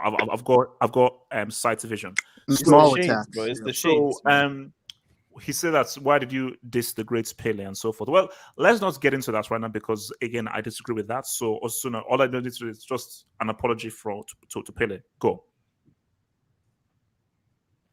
An apology to Pele. Go. Okay. All right. We'll deal with you after. We'll deal with you afterwards. From DX fan 700. Okay, you know what? I'm not going to do that. I'm not going to read that out. I'm not going to read that out. I will not read that out. Please, Too far. Again. That's a bit far. Thank you. Yeah. I'm not going to read that out on everything. So no, we're not going to do that. From RDZ17, take of the noob. If Tuchel had a man of law, we would be having a different conversation. Yes. I remember when Chelsea's recruitment was unmatched. Marina is garbage. She's a brick. Bruce Bock is a freaking moron. The guys in charge of player acquisitions are losers. And Chelsea are in this situation because who greenlit Havertz for that money? Who greenlit freaking Timo Werner? Why would you go out and get Timo Werner for that money? And I knew that Lukaku ain't that dude. Guys, we've talked. We need to move on. We need to move on, man. Can I say something? Oh God, what? Go for it. I don't get it. Chelsea's biggest strength is the academy. They have the best academy, let's face it. And they give away their players for like $0. It's like unbelievable. Just keep them and build a team around them. You would play 1,000 times better. No, but I think even me and Daniel, we've been discussing this on the podcast and with other Chelsea guys. The way Chelsea operates, it's messed up. Chelsea are not a team of a process where, okay, this is a manager, we build a philosophy and so forth. I already said that, Sarri should have been kept. And then you build that as a foundation, and Sarri instills a philosophy. So everyone that comes through the academy, it's 4-3-3, 4-3-3, and 4-3-3 is just a mindset all the way through. But the issue with Chelsea is Bram is a win now guy. So it's like, if you're not doing well, sack, comment. As I say, bro, people say, oh, Tuchel must be back because what's it called? Other Daniel forward says, man, we have to back Tuchel. I say, it's like, bro, forward, you know that he's gonna get sacked. Tuchel is not going to be here for 5-6 years. That's not happening. 3 seasons max, and he'll be sacked. And that is the unfortunate reality of how Chelsea operates. So, guys, let's keep it moving. Now, this is in a way connected, man. True. Big sexy. You know what? Better than Lukaku by far, man. Suleiman, I think you need to mute your mic. Magpies as well. I think you need to mute your mic. Thank you. Now, this is where things get a bit tricky now. Giroud is what you call a top tier classy brick. He's an extremely useful brick. Essentially, he's a garbage player, but he's very useful and can be very effective. I never in a million years would have thought that should Chelsea have given away Giroud. Now, Inter Milan, I thought they were going to win the game. 1-0, boom. Both of Giroud's goals, specifically his second goal, is a goal that I don't think either Lukaku, most definitely Werner, are capable of scoring. No. Like, Lukaku maybe could score that if he recovers himself. Werner is incapable of scoring that second goal. Flick over, turn, shoot, bottom corner. Yeah, and my thing is, because my thing is that because I don't want to just bring Chelsea. I want to talk about Giroud because my thing is, because we'll talk about Chelsea afterwards. But my main thing is, so I'll bring up the table. So AC Milan are now 1 point behind Inter Milan, but Inter have a game in hand. I still believe Inter are going to win the league. Now, if AC Milan win this league, spearheaded by Giroud, who we've insulted and abused, and also I find it messed up that this guy is almost the top scorer of all time for France, which is weird. Is that a dud? Is it a dud if Pioli, with a bunch of no names, because the only world-class player that AC Milan have, in my view, is Theo Hernandez. That's the only world-class player they have. And then I don't know. So, no, but still. So that's my thing. So I wanna come first to Jamal with this man. Jamal, talk to me about Giroud, man. Is Giroud underappreciated as a striker, or is he what he is? Simply a useful brick? Hold on, Jamal, before you go. Guys, mark this. This guy said Inter are going to win, so they probably wouldn't. Yeah. I didn't say anything. Yeah. And he keeps on saying Senegal is not gonna win, and they might. I mean, yeah, jinx, man. But yeah, Giroud. Bro, Giroud is, as you said, he's a useful brick. He's a class C, but he will never reach class A or scholarship. He just class C, man. He scores goals, but he's very frustrating as well. Because he could have games like this when he scores 2 goals. Remember when he scored 4 goals against Sevilla for Chelsea? Oh, yeah. Yeah. So he's clutch. But then he could also do what he did in the World Cup, where he was terrible. And it's not just he didn't score any goals. Some other games he was actually horrible, man. So I think Giroud, he is what he is. Remember when he missed that 1v1 from that Mbappe assist? Yeah, man. I will never forgive him. I'll never forgive him for that. Ever. Yeah, man. So Giroud, he is what he is, man. But bro, if we win this, yes, this is that. Because I'm sorry, isn't Zlatan 40? The guy is old, man. I mean, I didn't want to. Hold up. What are you trying to say about the Serie? What are you trying to say about the Serie? I'm not saying. Serie attack. Good. Don't. Yeah, I'm not saying it. But yeah, I'm just gonna say how a guy flopped in the Bundesliga is actually doing good in the Serie. I'm not saying. You know who he is. Yeah, man. So, but if Giroud wins this, bro, this could be a great achievement because I'm with you, HH. I think Inter still have this in the bag, but if AC wins this, bro, that's done, man. It's a good achievement. And wouldn't that be the title since 2012? Who has they won it before? I think the last title was 2012. Yeah, it's Milan. Yeah. Oh, bro, I think that's like 2011. I think. It's 2012. It's 2012. 2012. Oh, so it was the 11-12 season. Yeah. Yeah, man. I think Great achievement if you get that was with Zlatan and Thiago Silva. Those guys. And I think was Pato there? Maybe. Yeah, I think he was. Yeah, and the thing with Giroud, this is what I want to say. I'm sorry, but guys, I don't know, man, but Giroud gets so much abuse from AFTB, man. I mean, these guys call him the lamppost. They call him the model. They said it was bad, man. I don't think he's that bad, but if he wins the Serie, he could have a great career. Because this guy could have a World Cup, Champions League, Serie. He's had a good career, and he could also be France's all-time leading goal. Which is messed up. Yeah, that's a red card, bro. That's a red card. So, yeah, man. It's a great Giroud. Shout out Giroud. More than Thierry Henry. Yeah. No. Yeah, he's a few goals away from Serie, which is shame on France. No. I will never recognize him as all-time top scorer. Never. It was 10-11 HH. It was 10-11. Not. I knew it was 2011. Yeah. It's a horseman. Such a boy. I knew it was 2011. I knew 11-12 was the first of the Juve run. Is he a horseman? Don't give me a red card. Don't give me a red card. He said, "Don't give me the red card." Oh, you knew what you were doing. It's a yellow. It's a yellow, bro. It's a yellow. It's a question now. How about the heck? Yellow. Gatlo, please keep it hold of who's been booked, please. Thank you. The heck? That's a yellow. Tak, talk to me. Your view on Giroud. Tak. What I mean, I can go if he doesn't. You know that there are limited spaces. You come, you mute your mic. I know that the people trying to get it, and so man, get the heck out of here, man. Suleiman, talk to me, man.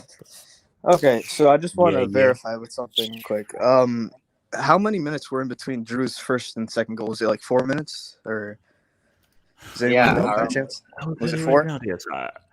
Mr. Suleiman, he sells 75th and 78th. All right, so 3 minutes, right?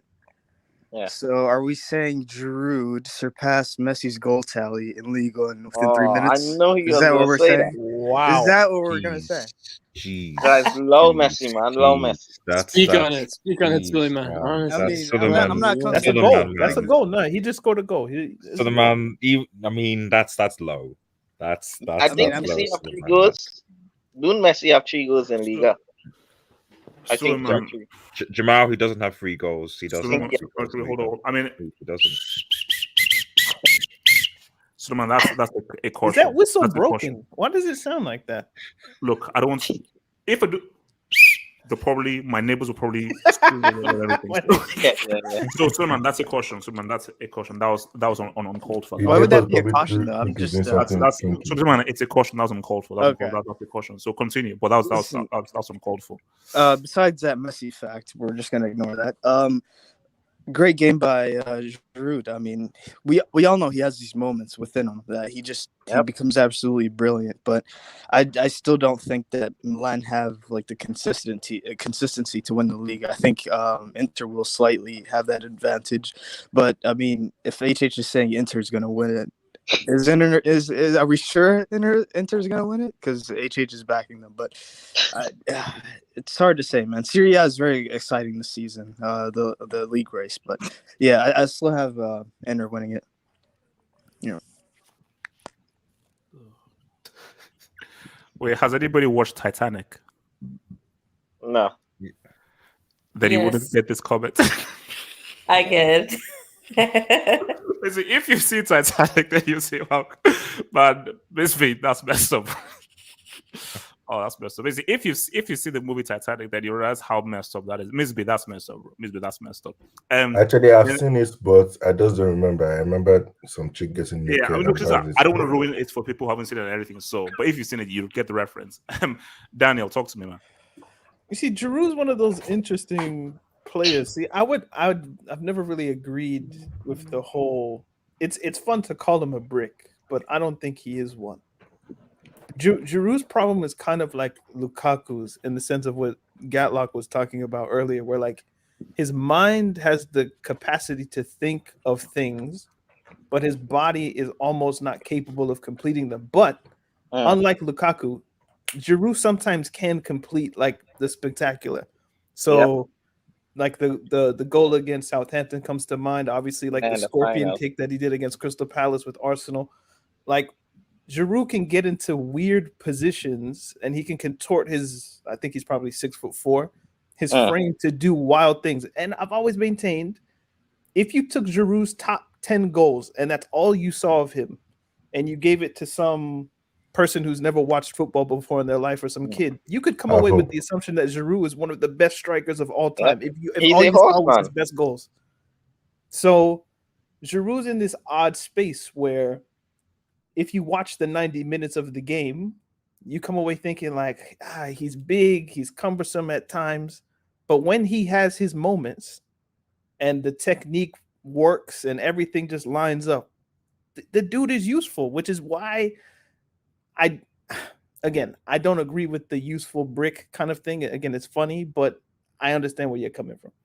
So yeah, could Chelsea use him? Chelsea could always use a striker of that quality, but he's probably more happy in Milan. So it is what it is.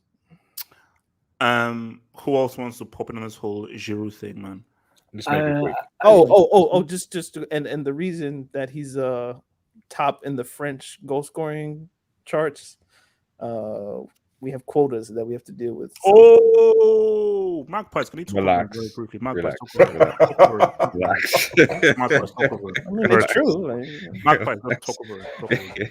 Okay, first thing, I actually watched the game, and I know Giroud is getting like fair bit of credit, but to be honest, like for most of the game, he didn't actually really do that much. And I would make a case that the goalkeeper, I think it's Mike Magnan or something. Oh, Mignon, so yeah, so I'm not going to pronounce it. In the game, HH2 said he was tier 2, and after he did that. No, bro, he's opposite. Okay, friend, but I'll still say he's still a quality keeper. Look, everyone makes a mistake. He's still a quality keeper. Yeah, it's your jinx, but yeah. He had. I don't blame you, man. I pronounce his name like that too. Wait, hold on. Are you really referring to the AC Milan keeper or the Inter keeper? No, I'm referring to AC Milan keeper. Okay, all right, okay, yeah. The AC Milan keeper. I'm just saying that for like he kept Milan in that game. Yeah, like if it'd been some brickishness. So I get what we're talking about what Giroud did, but let's keep it a stack. Like if he didn't have an amazing performance, like he at least I think I saw at least if I recall like certainly two 1v1s that he definitely blocked. Yeah, no, the guys are like, and also now people may call me crazy for this and so forth, because and I want to highlight this dude here, especially this dude here, this man right here. I know what he's gonna say. Who said that there's a tax against black keepers? Show me a black goalkeeper. Show me a black goalkeeper. We now have two, Jamal. We now have two. Yeah, I'll be real with you. I think Mignon is a better keeper than Mendy. And do you know why? Who saved Salah? Who saved Salah's penalty? Yeah. Against AC Milan? Because my thing is that Mendy's only weakness is he's not good at penalties. This Mignon dude, he's quality over 90 minutes and so forth, and he's also a good penalty saver as well. So this guy, I think, is actually a very good keeper. But continue.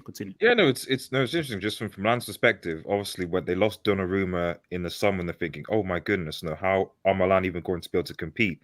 But you can make an argument that like, do they really miss Donnarumma now, who's obviously holding bench at PSG at the time? So, like. At the end of the day, like, I'm like I said, I'm not trying to distract from Giroud because he did make a clutch performance. I just want to put it in the context from what I watched of the game. Like, he was quite absent for a lot of the game, which goes to what a lot of people said, where like, he can be frustrating to watch, but he can then have these sort of clutch moments, which is why I always didn't understand at Arsenal and Chelsea, where like for me, Giroud's almost like an Origi to a certain extent, where like he's a nice bench player to have, someone who can come off from the bench. You want to have that option so that, like, and if he's happy, and to be fair, Giroud was happy to be a bench form at Arsenal and Chelsea. I love that type of player, where you can just bring them on and they might give you something and turn the game around. So that's what Giroud can do. And as far as, let's give a stack. Like, as for the World Cup and stuff like that, at the end of the day, he's doing what he's doing. He's still contributed, and you can make an argument that he wasn't playing in the French Euros, and if I'm just speculating, but if Giroud had taken that penalty instead of Mbappe, who knows? He would have made it 100%. Who knows what would have happened? Giroud already took a penalty. Magpies, I have just one. Magpies, I have just one question for you. Did you want Lingard in the transfer window? Oh, I would love Lingard, man. I was fuming at those Brick United people for some reason not allowing him to Hold on, guys. Are we actually going to let this guy get away with having this split personality crap? Of course. Just one quick thing, HH. Bro, you wear shades to hide your face. No, I can't believe you would going to allow this guy to be a split personality method. I find this ridiculous. Just one quick thing, HH. Just with the previous comment, that I think it was Mega. Ardes was saying that that's actually wrong. that actually Martial was the top scorer post Fergie, not Lukaku. I think it was 1920 season. So that's what he said. Wait, Martial bricked it. Suleiman, talk to me. So, that comment you said about black goalkeepers, should Onana be in that list with Mendy and Mignon, or no? Wait, no, I mean, for me, the thing with Onana is because of that year that he was out for. So he's sort of been out of the frame. So now he's signed with Inter. So let's now see what he can do. But yeah, he's there. But because he's been out for a year, I'm always like recent form. How good are you in recent form? So recent form has really been Mignon and your boy Mendy. So we'll have to now see what Onana does when he now starts. I'm loving how the black goalkeepers are proving me wrong, man. Keep doing it, man. Ever since you started, because when Jamal says I actually felt away, I was like, as soon as he said that, Mendy went to crazy form. Who's the greatest black goalkeeper of all time? I feel really crappy. Who's right? Daniel. No, I was gonna say, who's the greatest black goalkeeper or African goalkeeper of all time? Mandanda, maybe. Yeah. Dida wasn't very good, bro. Dida was not very good. Oh no, Dida. he was just wild athletic, but I don't know. And also Dida, you allowed three goals when you were 3 up in a UCL final. So again, but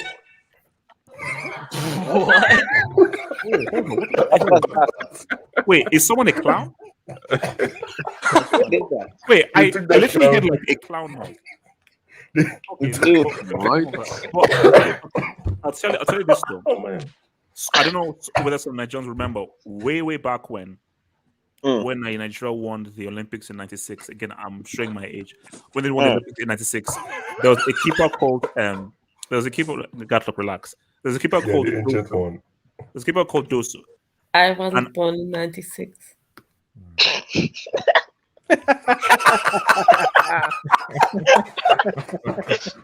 We old out here, HH. We old, bro. We old. I was born 96. When were you born, Samasi? That's messed up. That's actually messed up. Is it the century? No. But basically, there was oh, look at my guy. Look at my guy. He knows. Not Peter Rufai. He was garbage. He was awful. He was a disgrace. But we had a keeper called Dosu. And he was actually really good. And I think he was very key for us winning it. But I think he was in a car accident. He was in a car accident and then his whole career was finished. But I think that he would have actually been a very good keeper if he can avoid car accidents. What about Shaka Hesela? So my thing is that there hasn't. Did you rate him? So, was that? What about Shaka Hesela? Don't stop it, Gatlock. That's I'm just saying. Okay, I didn't hear what Gatlock said, and I'm not gonna respond. What about Shaka he said, did you rate him? Because if you did, then it would have been your fault. He got into the accident. That's messed up. Yeah, that's messed up. But I'm look, man. No, that's messed up. That's messed up. Because you're taking my jinx to a whole. You're taking my jinx to a much. Who's your goat though, HH? That's a yellow. That's a yellow. Nah, that's a yellow, bro. That's messed up. Who's your goat? Who's your goat, HH? Oh, goat black goalkeeper. No. Who's your goat player of all time? Wasn't it Fat R9 or no? And then what happened to him? He missed whole seasons. His knee blew up. So like this curse is deep, bro. Did you rate Shaka Hesel up, HH? We just scoring from all the players. I don't like how this conversation is going, so I'm gonna just ignore what everybody's saying now. So, let me take some dubs just to appease me. From your boy, Milan Messenger man, Milanista. I may be biased, but Inter has a hard schedule coming up, while Milan's is easier. It's going to be close this season, guys. What are you saying? Are we saying Inter still, or do you think Milan can do it? I'm ruling out Milan, and I dare Juve to win the Serie. I dare them to. But can Milan actually do it? So wait, are you saying Inter Milan are the favourites? I didn't say anything. I said nothing. Okay, because I'll do the opposite. If Inter Milan didn't you say you were going to do 10 in a row? I said nothing. I said nothing. Gatlook, I said nothing. So you can't prove anything. I said nothing. You know, so, I listen to Talking Tactics, right? Well, you shouldn't. What's it called? Magpies. So what are we saying? So who are we saying? No, if you're saying into the favourites, then I'll probably go for Milan then.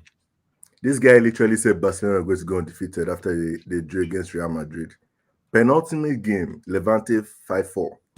You can't make this stuff up, man. Bro, this guy said Barca would beat Bayern when they lost 8-2. 2-1.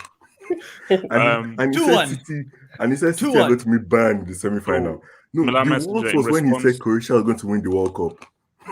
Milan, and I actually never said. I don't even know what this guy is saying. So, Really? Okay. So You said you're not afraid of everyone. Brian, come on. You did, said Sammy, that. you did say I mean, that. I can play that for everybody. I remember you know, hashtag hang went on. on. Wait, Solomon, what I the fear hell? no What the heck? Milan Messenger, let me respond to me. What the heck? Actually, you know, this is exciting. When last was there a title challenge between both of the Milan sides? It's been a long time. It's been a really, really long time since both Milan sides were both fighting for the title. So that's actually exciting. It's a tough one, man.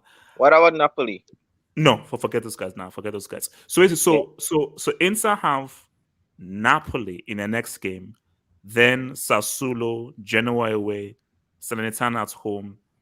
So and then they play Juve away soon. So I think that's going to be key. What they do against Napoli away from home. So look, I mean, to be honest, I'll be real with you. I'm still going to edge it to Inter. I'm still going to, because I just feel like if Inter's squad is just deeper than Milan's. But if Milan do this, I think that would be exceptional. If Milan are able to do this, I think that would be exceptional. From J Jokin, the United fan who's not won a trophy in like 6 years. To me, Giroud's Scorpion goal is top 3 goals of all time. No, it's not. Easy. No, it's not. It's good. It's a It's good not clear top goal. 3, You, but it's you, good. you need to watch more goals because, again, have you Dino's goal against Chelsea? What's it called? Zlatan Zidane's against volley. Sweden. Or England rather. Bale's overhead kick. Yeah. Ibrahimovic's overhead kick. Maradona's goal. Messi's goal. So trust me, there are a lot of goals that are better than coming. From Daddy Oos. What? Interesting. Okay. What was Nelson Mandela's roommate in college? Hashtag. I think he's just trying to take a dig at the fact that you're old and you're older than most people or something like that. That's the impression I'm getting from the dog. Don't be ageist, guys. Don't be ageist. Hashtag fossil. Shout out Nelson though. Well, Kind of. All right. Kind of. I mean, South Africa isn't really. Who owns the diamond mine We're gonna still? move on. We're gonna move on. We're gonna move. Easy. This isn't extra. This isn't City extra. This is not City extra. Do you guys From know In what's- Pain. Wait, is this David T? No, I think this is David T, who's changed his name to In Pain. Yes. Suffer, you bum. So he says, to be fair to Lukaku, he was saving all the energy he could muster to fly over and cheerlead for his boyfriend, your daddy, Lautaro. That's messed up. That's messed up. That's It is what it is, though. That's a bit Does messed anyone up. remember? Does anyone remember Mbappe's pass in the World Cup final? No, in the World Cup, and Giroud bricked it. Yeah, In the Belgium game. Yeah. Yes, in the Belgian game, Yeah, he yeah, messed up. Belgian Yeah, he did a pirouette pass. Giroud had a 1v1 and he screwed it up. Is it right that Giroud played every game in the World Cup and didn't score once? Did not score once. No. Wait, did he get an assist either? Or No. No goals So or no- assists. no assist. Actually, wait. Actually, Damn. hold up. I So he's think moving he like might Messi. have No, Mbappe's second goal. Actually, who gave the pass to Mbappe for a second goal against Argentina? Was it Lucas? In a World Cup final, it's not about football. I keep reminding people, it's not about what's on paper, who plays where, the pedigree of people, the quality of people. It's a World Cup final. It's not about how good you are. It's how much you want it. Look, I was wearing a white suit, man. I was feeling. Do not play down the power of the mind. Don't play down the power of the mind. Don't play the power of the psyche.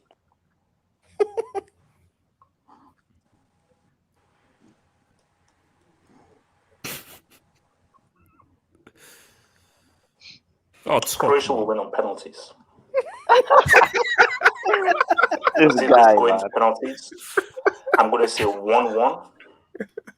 It's reverse psychology. That's I'll what take it is. Croatia win on penalties. I was going to say maybe Croatia win 2-1 in extra time. There's nothing else. I think maybe they win 2-1 in extra time, but I'm going to roll with perhaps when I That's a just nice say the win is on penalties. Again, might be wrong, but just something just tells me that this has been one of those World Cups. It's been one of those World Cups. But let me end it like this. Deschamps, you don't want to lose 2 finals in a row. You don't. I mean, to be fair to him, he didn't. So This jinx, Cross, man. Your cost is too much. Man. Your cost is too much. Could you say Lugo won't get promoted so that we can? So moving on swiftly. So, okay, was Giroud it didn't play Inter every or game, AC who by the wins way. the Serie? Inter or AC? Inter. Wait, Elba, you say AC Milan. Is No, anyone here saying I think I'm the only one that said AC Milan because you said Inter. Oh, okay. I'm rooting for AC Milan, but Inter is gonna win it. Yeah, okay, that's fair. Now let's talk beef. I don't mean the stuff that you eat. Now look, I want answers here. It's fortunate that we don't have any Arsenal fans here, but it is what it is. There's Gatlock. Oh yeah, true. There's Gatlock. Aubameyang Really? or Really? Arteta. My thing is, Arteta, Aubameyang has for come out sure. and said that Arteta is a. No, he said that Arteta is a loser. That it's all about him and his. So Wait, did he really say that? No, yeah, he said that Arteta is a loser. Screw him. That's what he said. So who do we side with here? In particular? I want to come to Magpie Studio here. You look at this whole Aubameyang thing and where he's coming and said Arteta's the dude. Do you think that the manager is king, the manager's right, and Arteta was right because you take his word for it? Or do we invoke the Ozil rule of what happened to Ozil and so forth? And do you think that there's something wrong with Arsenal and how they deal with their players and so forth? So where do you rank with the whole Obama blood clot yang? Well, you make an interesting point. I mean, the first question is actually is Troops in Barca? Is Troops now a Barcelona fan or what's going on? Like, I mean, The payment didn't get you. So I think Hold on. Briefly, Itches, can you explain this to me? I don't understand. I thought you say you are facing this team in Club World Cup. Yes, Al Jazeera, isn't it? Yeah, but they've not played yet. Why is your room dark, bro? No. We trying to hide his identity. we played the winner of Al Jazeera and Al Hilal. I'm back, man. Magpies, back to you. Yeah, no, it was sorry, and yeah, CFC time. I saw it in the chat. So shout out to CFC, man. So because he mentioned a good point. I don't know where if Troops is FC Barca also. He's learning Spanish. I don't know what he's doing over there right now. Medical. Yeah, he failed his medical. He failed his medical, did he? So like, I don't know what he was doing. So, but so I just I have not seen his channel for a while, so I don't know whether it's got like the Barca colors going on. I don't know. No Aubameyang blood cut Yang. As for Aubameyang versus Arteta, like, I mean, at the end of the day, it's good for both parties, isn't it? Like Aubameyang was on what 300k a week. Damn. And ever since how much is Werner on? No, Mark, don't answer that question. 250-ish, I think. Mark, don't answer the question. Mark, I think Mark, as far as I'm aware, I think Aubameyang and Lukaku on the same wage.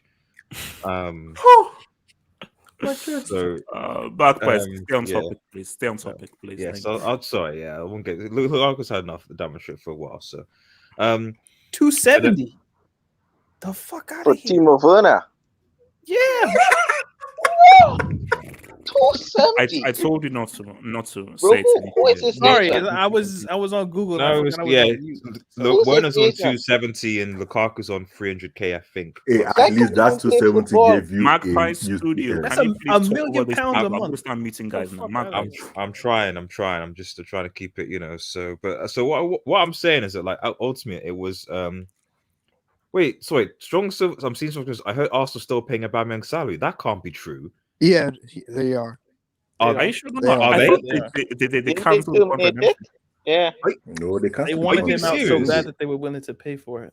I was going to say that this was good because Arsenal would have got Aubameyang's wage bill off the bill. They could use that to invest and so on. So from that, it's a good deal for both parties. But if it's true that Arsenal are still paying Aubameyang's salary, no, that's a massive L. No, I'm sorry. That's got to be an L from the club because you're paying his salary. Only guess is on 198,269k Okay. Come on, we don't talk about that. That we is don't so talk about specific. that. Wait, hold up. Who's on that amount? South. Sound guess. Yeah. No wonder we Yeah, we don't talk about that, okay? We don't talk about Almost that. 200K. We don't talk about that.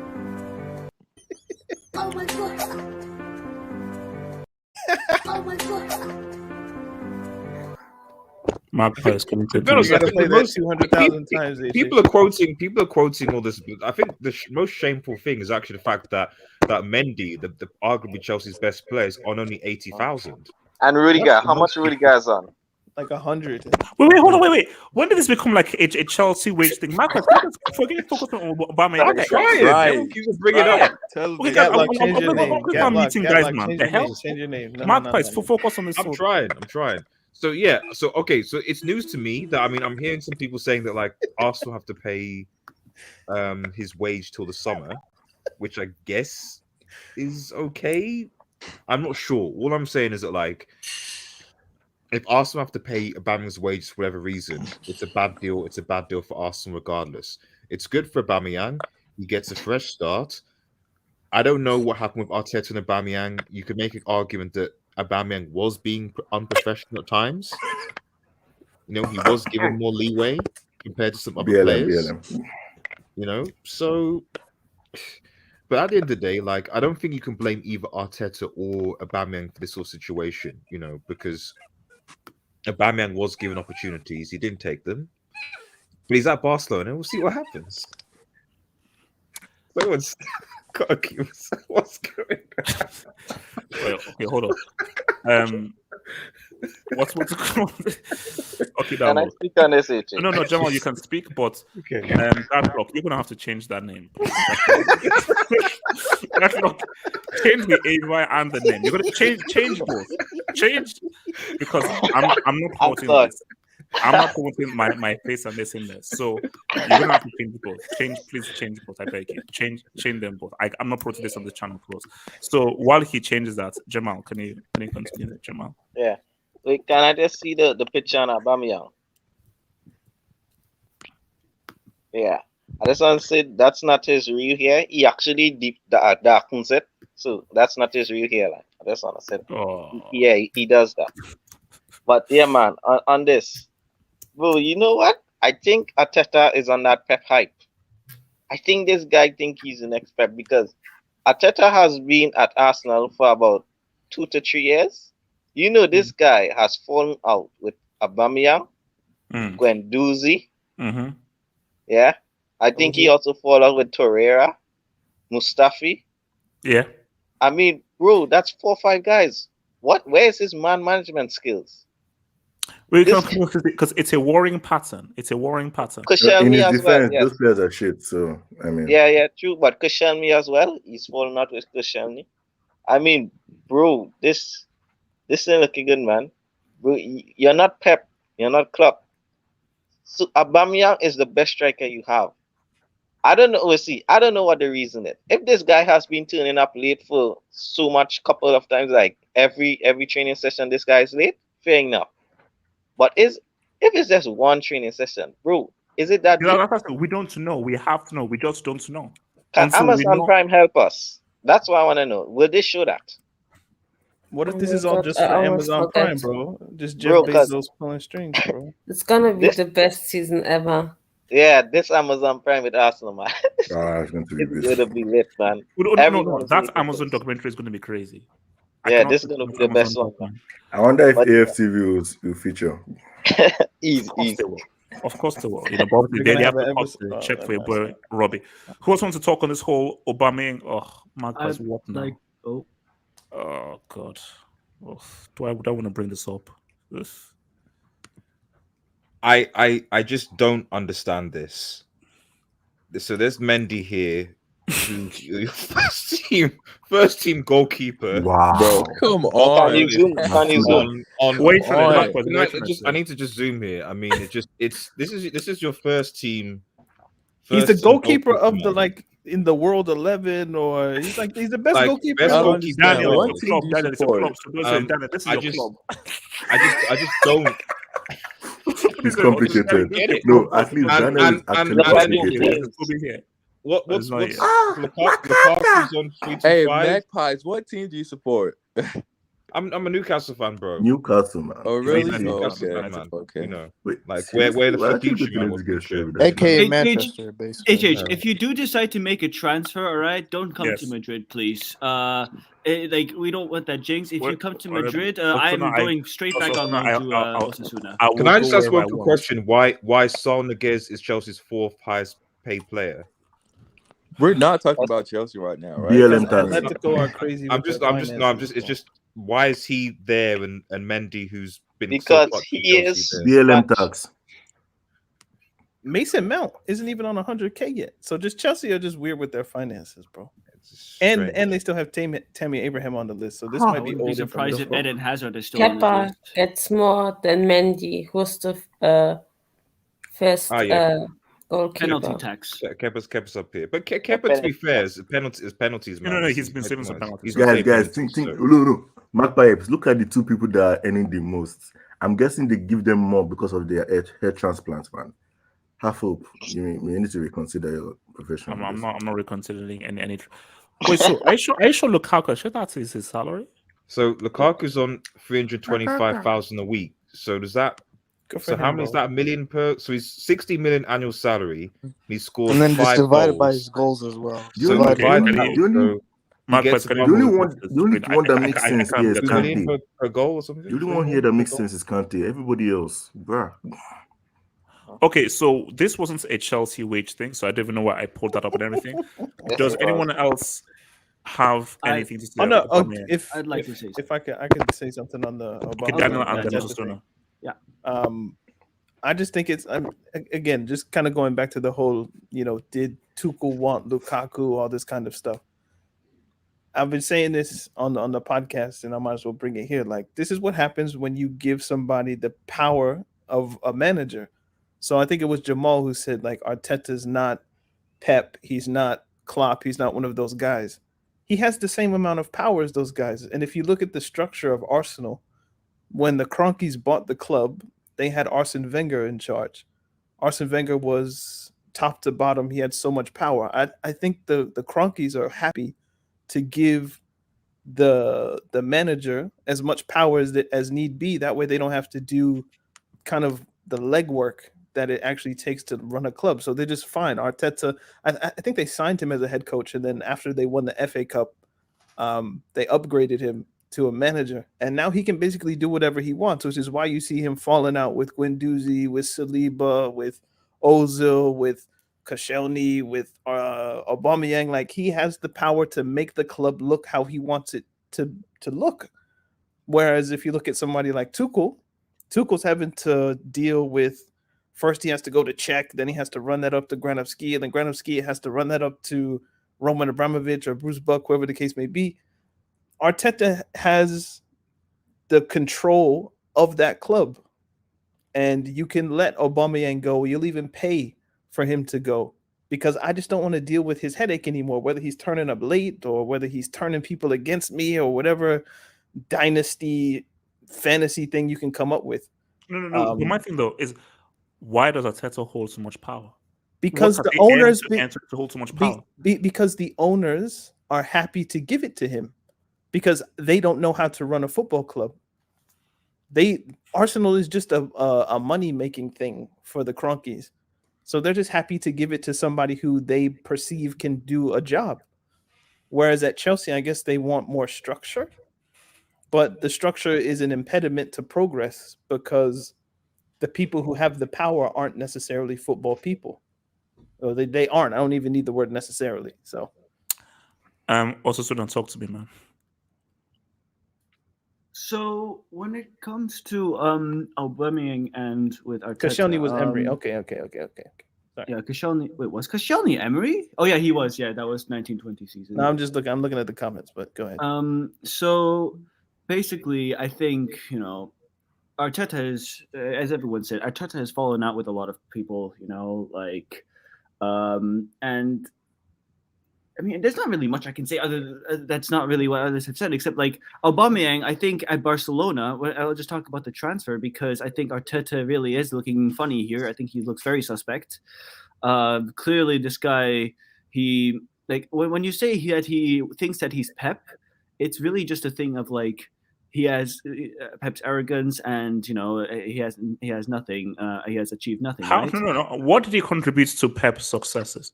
And that's what I want to know. But where he gets the Arsenal job, right? When he got this job, he was supposed to. Everyone was hailing this as his next managerial genius. When it was like a thing of because he worked under Pep, everyone thought he would be that, and I think that also just worked against him, where it gave him an arrogance of I am that guy just because I worked under Pep, and because the Arsenal fans, Arsenal Fan TV or AFTV. They basically were hyping him up.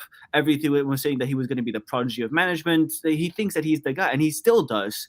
And that's where we get situations like this, where he thinks he's always right. And when players clearly point out, I'm fairly certain this has just happened, players are unhappy with what he's doing. They point out their problems, and then he just doesn't know how to deal with it. So he just kind of deflects it, and then just kind of makes the club deal with it. And the club doesn't want to deal with it because it's Arsenal. Arsenal don't have anything to do with football, right? So, I think he might actually do pretty well at Barcelona because he actually has a manager that knows a little bit more about football than Mr. Arteta, and I think. It's going to be. It's also an easier league, right? La Liga is a bit of an easier league when it comes to lower teams, so I think he'll get a few goals. I just feel bad for Lukaku de Jong because, like, he's been finally popping off, and then now they bought a replacement for him. But I do also. You asked for an apology for Pele, right? So here's my apology.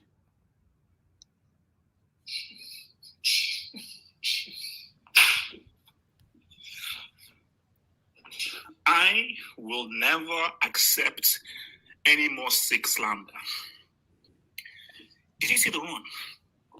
Did you see the balance? Did you see the moves? No. We're not going to do that. Osuna, we're not going to do that because, and I'm giving you a warning. What's it called? I'm giving you a warning on that because again, that's a receipt that has nothing to do with the question I just asked. I asked you for a Pele apology. I think that's a yellow card, bro. You know what? Yeah, it's a yellow. Because of the Nah, Jamal, relax, man. Jamal. Relax. Jamal got him booked, bro. He got him booked. I'm sorry, guys.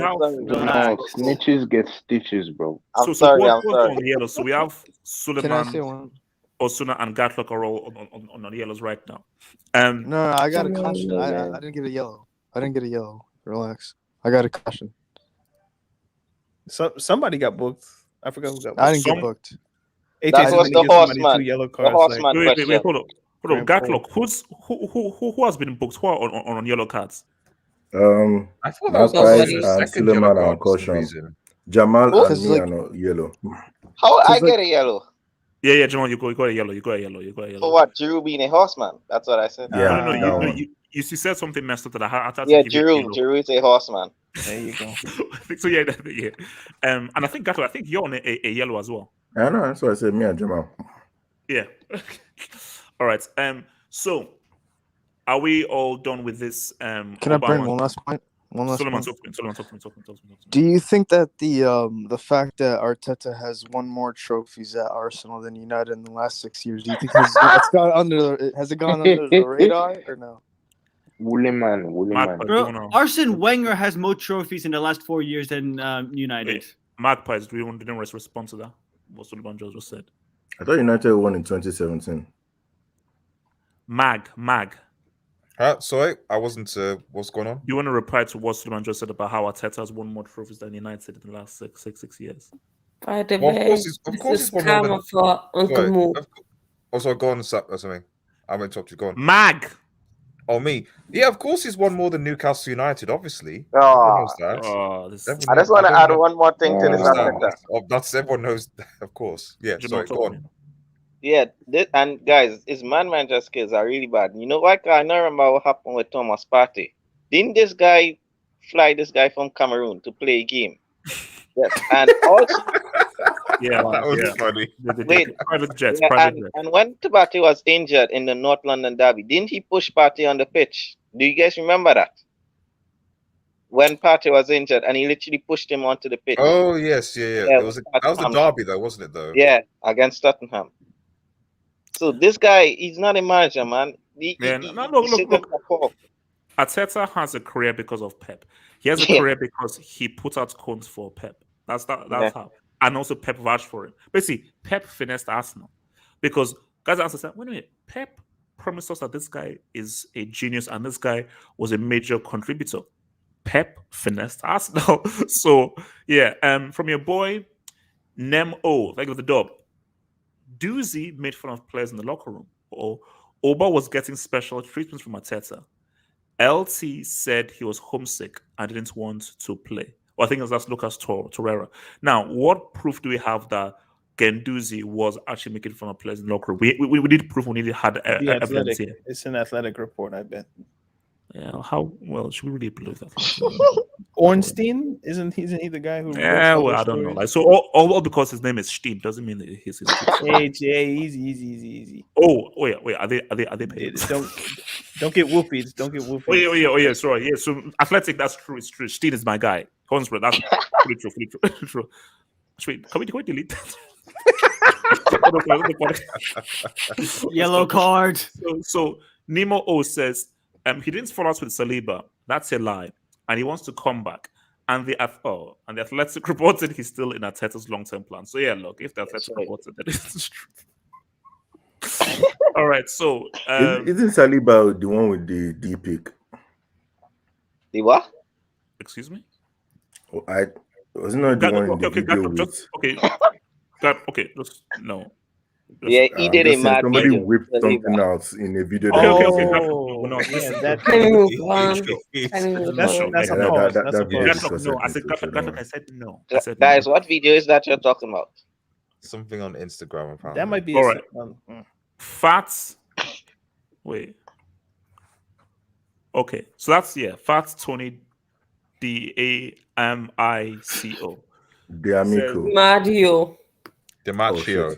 It's Fat Tony Yeah, Demaccio. I don't want this guy to try and I don't know whether that name is a so Tony DAMICO. Look, I've not watched Simpsons in ages, man, so I don't know whether that's true. Jamal, watch out. I hate snitches. Hashtag CCL. LFC 0, Cardiff 1. I'm sorry. Hey, and Cardiff supposed to be in Wales. What did easy, hold up. So guys, let's now oh Lord. Oh jeez. No. I didn't think I even had this here, bro. This is now, guys, I wanna say something on here. And I said a statement, and people were like on Twitter, right? No. On my video. And my statement was social media is reality. The real world isn't reality. And that may sound confusing. That may sound so, what do you mean by like social media is reality and the real world is not reality? Most people who say certain things on social media would never say it in the real world because of repercussions. So what you see on Twitter, on Instagram, and so forth, that's what people truly feel and how they believe. Because most people are cowards. Most guys are cowards. Because most guys know that if I say these things, I will bear the consequences that I can't deal with. So the face and the front I put up in the real world is fake. But when I can be anonymous and nothing can be linked into me, I can truly type and say what I truly feel.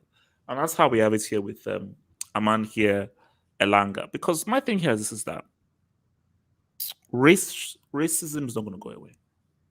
Racial abuse is not going to go away. Like, it's always going to be here. Like, so I laugh when people say, end racism. Racism is wrong. We must end racism. We must just... Oh, shut up. You put so much faith in human beings. Anybody that's trying to end racism, you're wasting your time. I am not wasting my time trying to reform a racism. I'm trying to, like, people say, people need to be educated. Shut up. Shut up. Oh, we need to educate the racists. We need to teach them. Well, teach them what? No. Let me quote. It's funny because I was watching this sports show with Chris Prasad and Rob Parker. They're just talking about this whole NFL thing that's happening. Oh yeah. And Chris Prasad said something really good. I was like, well, this is amazing. He said that I don't give a damn if someone doesn't like me. Like, who cares? Okay, your race. Yeah, and like, I don't care.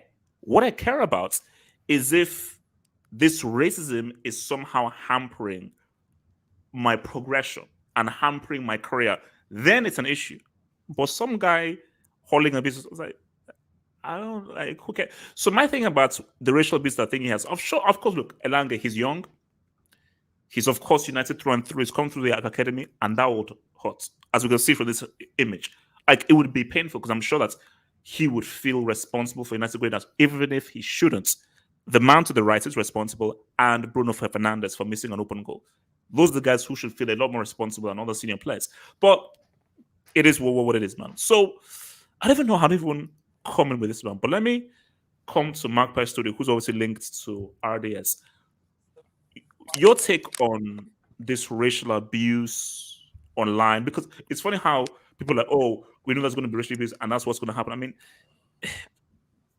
is there a way to sort of stop racial abuse and so forth? Or is the thing of like, it's always going to happen? And also, Michael, here's the key thing. It needs to happen because it's called reality. And it's called, this is how the world truly is. Let's stop hiding. Let's stop pretending that the world is something that's not. This is what the world truly is. And we need, and the beauty, while I love social media so much, is it's real. Just like Xbox Live. I love Xbox Live because it's real. And the world is a racist, ugly place. So talk to me about Elanga, man. Yeah, no, I mean, I think any objective person will look at the game and go, at the end, the United didn't lose because of that Elanga missed the penalty. He was just unfortunate that he was the one that missed the penalty. So it's not so. If people start blaming him for the United loss, like I don't really understand that to be perfectly honest. And then the thing is, what I'd say about the whole, and I'm saying as a Newcastle fan, bro, so it's that like it's why I think it's what I would call conditional racism. And so by that I mean, but conditional racism is that like it's you are positive when you can get something from the person and you'll sing the praise, etc. When there's a negative, then you will speak. So yes. So look at my club. We got like certain Saudi Orange owners. That certain members of the fan base would have been cussing and saying certain negative racial slurs, but now they bought the club. Oh yeah, everyone is singing their praises now. So there is an element of like it's conditional in that. Oh yeah, so long as like we know that we're getting something positive from you as a owner or you as a player or what have you. So then quick, because before I forget, go on. What's the name of the more calmer Gallagher of the Oasis? Is this Noel or Liam? Noel. I think Liam is the crazy one, isn't he? The calmer is Noel. They're both the crazy one is Liam. Yeah, Liam is crazy. Yes. So yeah. Noel is the musician one and everything. The songwriter, funny one. That's Noel. Because I remember when City bought Stingy, Noel was like, "Oh, so we just got bought out by an Arab." I was like, and if you've lived in England, you know what that psychology is of when an English guy says, "Oh, so we just got bought out by an Arab or so forth." Now, it's not directly racist, but if you do the mathematics and so forth, Magpie and so forth, you probably know what he means by that. And it's sort of the thing of what Magpie is saying of like, if they didn't buy them, we all know what Noel Gallagher probably thinks about Arabs and so forth. So it's just selective. It's just selective beneficial things. So, but at the end of the day, like it's like it is what it is, and ultimately, like Elanga's not gonna care what's. He probably didn't even see social media or Twitter stuff. I mean, Lukaku is off. I mean, we're talking about this with Elanga. I probably think Lukaku probably for the last couple of months has probably had a fair amount of racial amongst other things. Okay. The point of the delete. We shouldn't be laughing. You know, Red Devil is obsessed with Lukaku. No, I'm just saying. Jamal backfires though. Jamal though, like he had to delete his social media. Like had to come off social media. He should bleach his skin, man. He's a grown ass man. You gotta use the kick suit, man. You gotta use the kick suit. So it's just. Can I ask a question? Just a brief question. Does Adama Traore get this kind of abuse? I'm just wondering. What did you say? Did Adama Traore ever get this kind of abuse in Wolves? He did not. Magpie, stay on topic. For what reason exactly? Magpie, stay on topic. So it's so what I'm saying is just unfortunate in this like Twitter generation, so that emphasis that it's very easy to be a troll as well. It's very, very easy to be a troll. You got racist, abuse, going to maybe like Elanga and Lukaku. You've got fat shaming regarding Hazard, for example. He's probably had to go off social media as well. So you get all these, it's just easy to be a troll, is what I'm saying. So, I don't know what you can. I don't think you can really do anything about it per se, because like it's just so easy to be one. So ultimately, these guys are just going to be like, listen. At the end of the day, like I'm either not going to be on social media, so I'll delete the account, or it's like, why would I give a crap when I'm earning X amount of money? I'm playing at the top professional level, and these guys are basically just wasting their time on a keyboard. You know what I mean? So that's just unfortunately the way that things are. Daniel, talk to me, man. Oh, wow. I mean, there's a lot to break down. I mean, you can look at it first. I'll start with the social media companies. If they got rid of anonymity, which is basically the driving force of a lot of this, I think they would lose a vast majority of the accounts that drive their platforms. So if you really wanted, if you were Instagram or let's call it Meta, because they're the people who own Facebook and Instagram. If you're Twitter or any other social media platform, all you have to do is, you have to put in a government ID, driver's license, passport, some sort of identifying information that routes you to some governmental or identification system. And if you put that information in, then anything you say, if you break a law in whichever territory you live, you could be easily found and prosecuted or fined or whatever the case may be. That could easily be done. How about but they hackers, don't though? do that. Are you not scared about having hackers? I mean, there are hackers anyway. Like, yeah, but we don't have that information put online right now. So if you say put that online, it just makes it worse. So you don't have any personal information on the internet and on any place? Yeah, I do. But if you have every single person on Twitter's information, that's a whole different conversation, though. Well, if you create a barrier for entry that some people just won't even go on because they're worried about it, then you're eliminating people, which is kind of my point. But you can't have the customers if you do that, though. You can have 14 or 15-year-olds. What I'm saying is that even your question that it's a risk or there would be a barrier is a reason why they wouldn't do it, because they want as many people using their platform as possible. So let's make the barrier for entry just any random email, any random name. You put your phone number in, and you're in.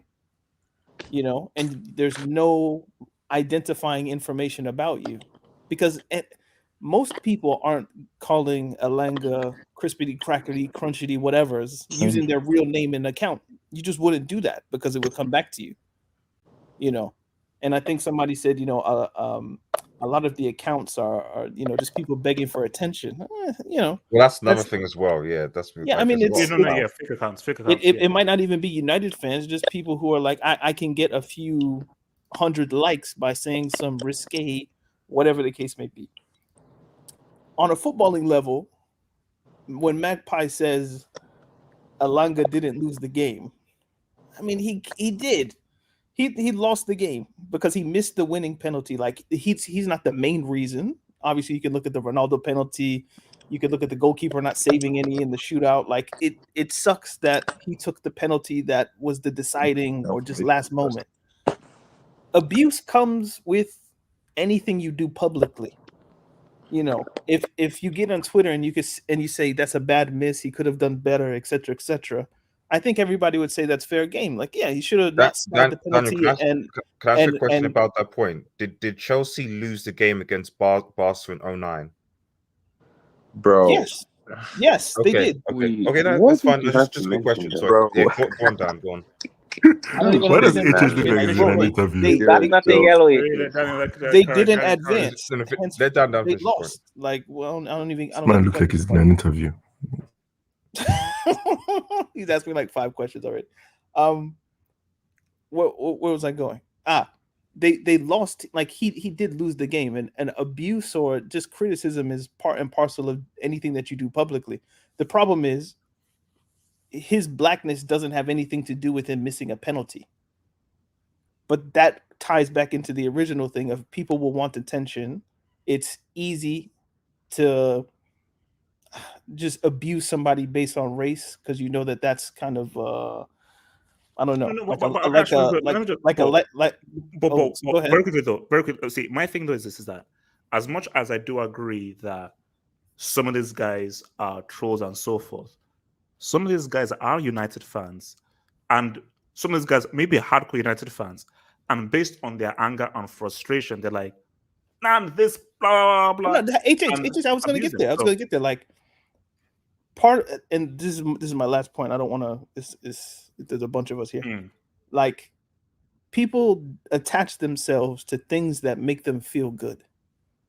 You know, and Manchester United for years and years, maybe not so much recently, which is why we have guys being magpie and this and that.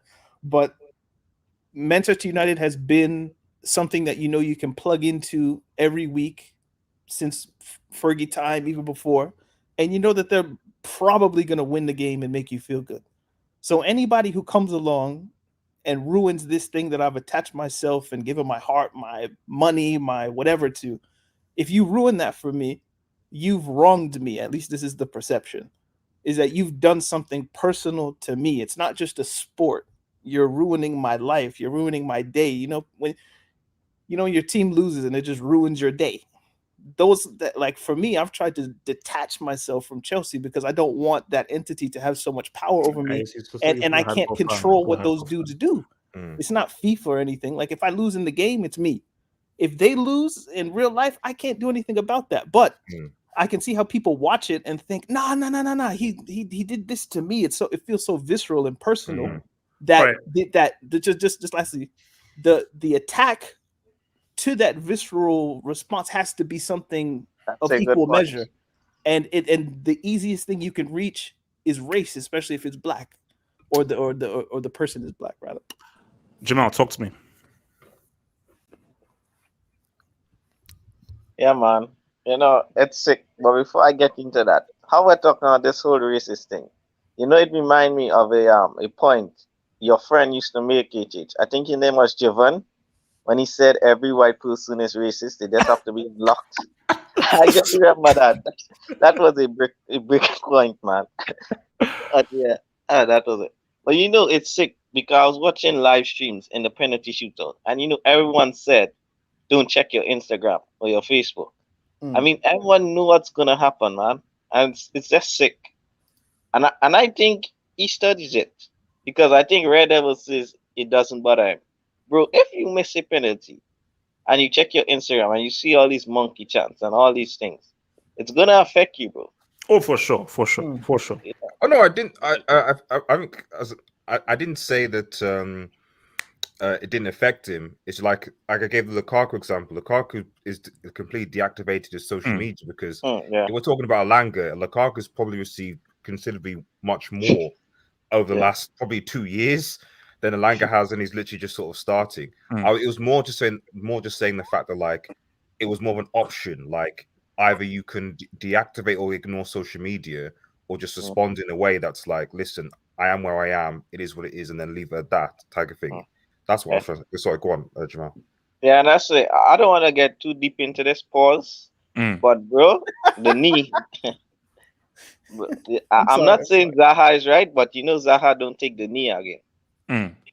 And bro, you know what? This knee thing, is it really helping? I know it's still good to do what? Is it really helping? Is this all your guys gonna do? Oh, no, see, Jamal, see, the thing with the knee thing, because me and my brother had issues with it. We asked what they did, because I said that the whole knee thing is doing nothing, but my brother said that you still need to have the awareness there, because if a young kid asks that, wait, why is so and so kneeling?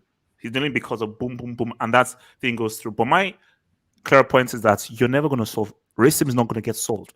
Racism doesn't get eradicated. It just evolves into something else. Like racism, it's embedded and parts of humanity. It's just what it is. Like we will always be prejudiced towards something. So my thing is, you will never be able, bro. Perfect example. I'm even going to air his name out. Rob Houghton. If you're listening, shout out. This guy, perfectly normal. Oh, hold up. So this guy, Rob Houghton here. The guy I knew in school. If you see this guy, very nice guy, was really nice, soft spoken, didn't really say much, relaxed guys and so. And this guy was like, he hardly spoke, super quiet guy. So he was a senior. I was like, I think 2 years younger than him. So we're just sitting and we're watching Arsenal. I think it was Arsenal against Tottenham. He was a sports fan. And he came in and he'd had a few drinks. Yeah. So he came in, had a few drinks, walks in. I remember, I'm still a guy who, I've been in England for a few years, but I'm still learning a few of the racial things that were insults that I wasn't aware of, because I'm still a few years into England, still coming from Nigeria. So he walks into here and he'd had a few drinks. And then he sees Henri. And he says, "Hey, Henri, man, where's your banana, man? Where's your banana, Henri? Where's your banana?" I was like, because I didn't know what it meant, because again, I'm a guy learning stuff in English, but I was like, something sounds. He was screaming that awful. at the television? Yes, at the TV. And it was like tipsy. So, but then when I found out, that's it. But the key thing there is you have to know that this is a guy who, without drinking, normal guy, but once he had a few drinks and he was obviously angered, that's triggered something in him for him to go there. So my thing is, that's trigger, which is what Javan was referring to. Your stop racism, your nailing, your thing isn't going to stop that trigger, because people need that trigger, because they need to release that anger and so forth. And that trigger and that switch is always going to be there. So, sorry, continue. Yeah, I was just gonna say, that's a good point, Daniel made. And you made it, I think last week, when you were talking about Greenwood. Bro, football to some people is their life. And him missing that penalty, their whole day is ruined. Yeah. So by this guy missing the penalty or putting the ball in a fishnet, this guy's whole day is ruined. His whole day is literally ruined. So yeah, man. So that angers people. And I don't know why racism is the first thing they go to do, man. Why you just didn't call him an idiot or say do better, or just call him a loser or something? No, because it's like when you're really angry, you want to go to a real extreme. And that real extreme is the best counterbalance to sort of counterbalance the anger you're feeling. So say, I'm so angry, I need to feed this anger energy out onto something. Loser, that's cool. What's really, because I'm feeling really bad and I need a counterbalance of how bad I'm feeling. And I need to go to the extreme to counterbalance how pissed off I am. So what is the most extreme thing? Racism. Call him the most racist thing. Oh, yes. I've let out all this anger. I've now counterbalanced everything because Elanga, you made me feel perfect. Elanga, you ruined my day. I'm going to do my best to ruin you in the worst way possible. Right. I'm feeling really bad. I have to make you feel just as bad as I'm feeling right now based on what you did. A loser, that's not enough. I need to go to the extreme. What's the worst? How they say energy doesn't dissipate, it just transfers. Yeah. If somebody's feeling that anger, they're trying to transfer that anger that they feel onto you. So how can I get this dude to feel as shitty as possible Yeah. Well, bananas, monkeys, like this is the best I can do minus like actually meeting you. So, but also it goes to your original point, and I've completely forgotten what I was gonna say. So never mind. Oh wow, how quick? Yeah. Do you, Okay, do, so sorry, just one question to the panel. Do Yeah. you think it's like, and this is just a I don't know, it's a question. Do you think it's worse on Twitter with that thing, or because when we're talking about this, I'm recalling like remember when I think I think there's like a Chelsea fans PSG incident when they like pushed him and stopped him going on the train and stuff like that. Yeah, I remember that. You know, and then even I think they've shown chance into I think Sterling. I think in the previous something like that. Do you think it's? I'm not saying any racism is good, but do you think it's worse for the player, it like that, like in real life, in that situation, or via Twitter when there's like a mechanism? Like, what do people think is actually? It's real life. Real life is always worse. For me, I would like to. I think people receive things differently. I would like to say, because that's why I always say that I don't understand cyberbullying. But again, I didn't grow up with the internet, so I would say that the face-to-face is worse. Because for me, as someone who didn't grow up with the internet, bro, just turn off the thing or just press mute or just do something else. There's so many things you can do, but you can't ignore. Like when I've received racism in school, I can't ignore that. I have to face it. I have to deal with it. But if it's a computer, I'm like, just ignore. Bro, whenever I abuse Messi or Cristiano, do you know kind of thing that people send me on DMs or things that people send me on YouTube? Bro, like it's like you black piece of thing, everything. I'm like, okay, yeah, I get it. But these are just words. Now, if you say it in my face, in my vicinity, I have to react. So and that reaction now leads to something, because now I don't want to give you the power of like, if you call me something, hey, I'm not getting into a fight. But depending on what you say, how I'm feeling, and so forth, I will have a certain reaction if you say that to me physically. Now, I don't know where this clown is, who's an egg on thing, is saying this stuff. So I'm like, okay, I can't. But see, like we because of we might be privileged in a sense where social media was an addition to our lives, meaning like we grew up without it. Like I remember when we didn't have internet. Yeah. So going on Twitter and things, this is an addition to my personal life, but it isn't the totality of my personal life. These days, I think if you're born after maybe 98, 99, 2000, the internet is your life. Yeah, it is. And it maybe not in its totality, but it's far more real to you than it would be to somebody who was born. I was born in 1990. So like I could see how the internet abuse and the volume of it, because if it's in person, it's probably just going to be one person, at least for me, like it's going to be one person. Could you imagine 10,000, 15,000 people who feel this same energy and they go to your account and there's just everything you post is a monkey or a banana, and like Instagram is how you communicate with the world? Yeah. That's going to be a different level of stress, perhaps, you know? Before I come to the guys, let me just get some of these debates, man. From your boy, Diversity and Inclusion Incorporated. Oh God. Criticize, don't abuse. # no to bleach. Badger, Mr. Penn. CR7 in UCL final and semis.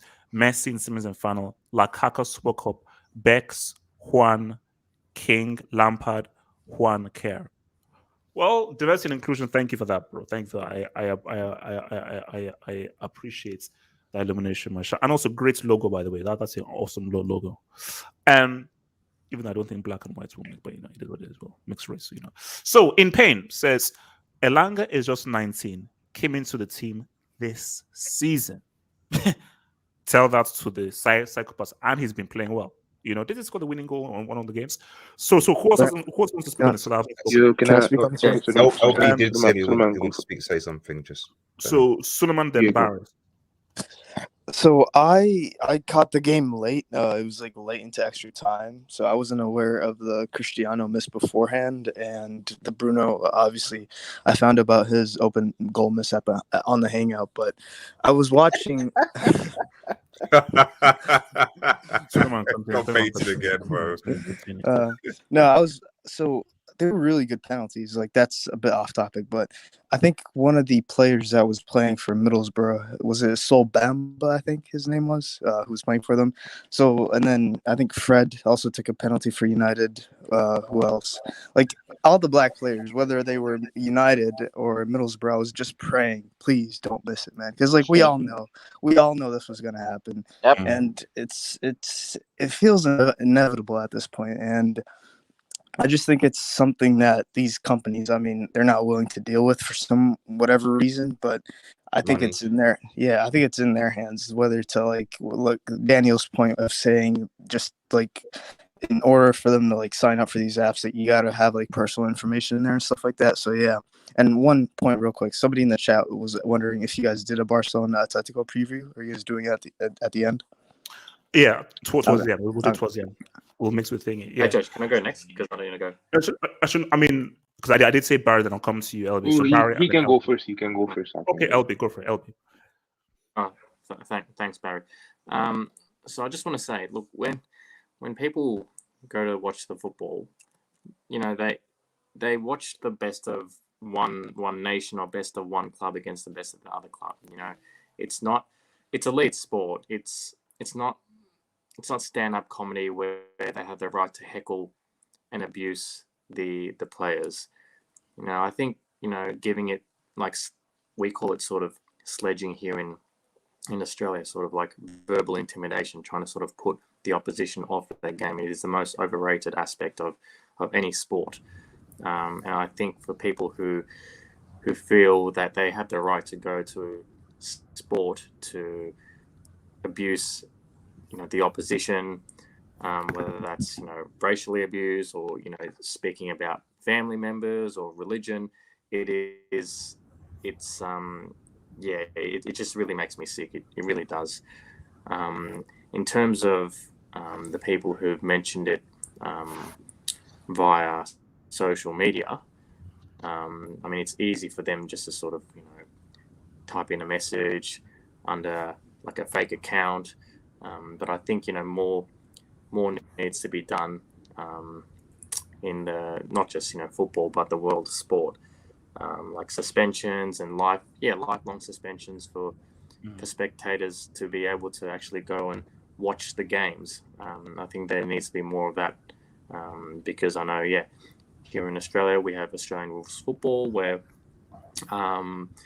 spectators have had their memberships cancelled, have had, you know, almost not life bans, but, you know, 3 to 4 year bans in being able to come to watch the football. So I think Europe needs to introduce more of that to sort of really get on top of this. All right, that's fair. That's fair, man. That's a good suggestion. Barry, talk to me, man. Yeah, it's unfortunate, you know.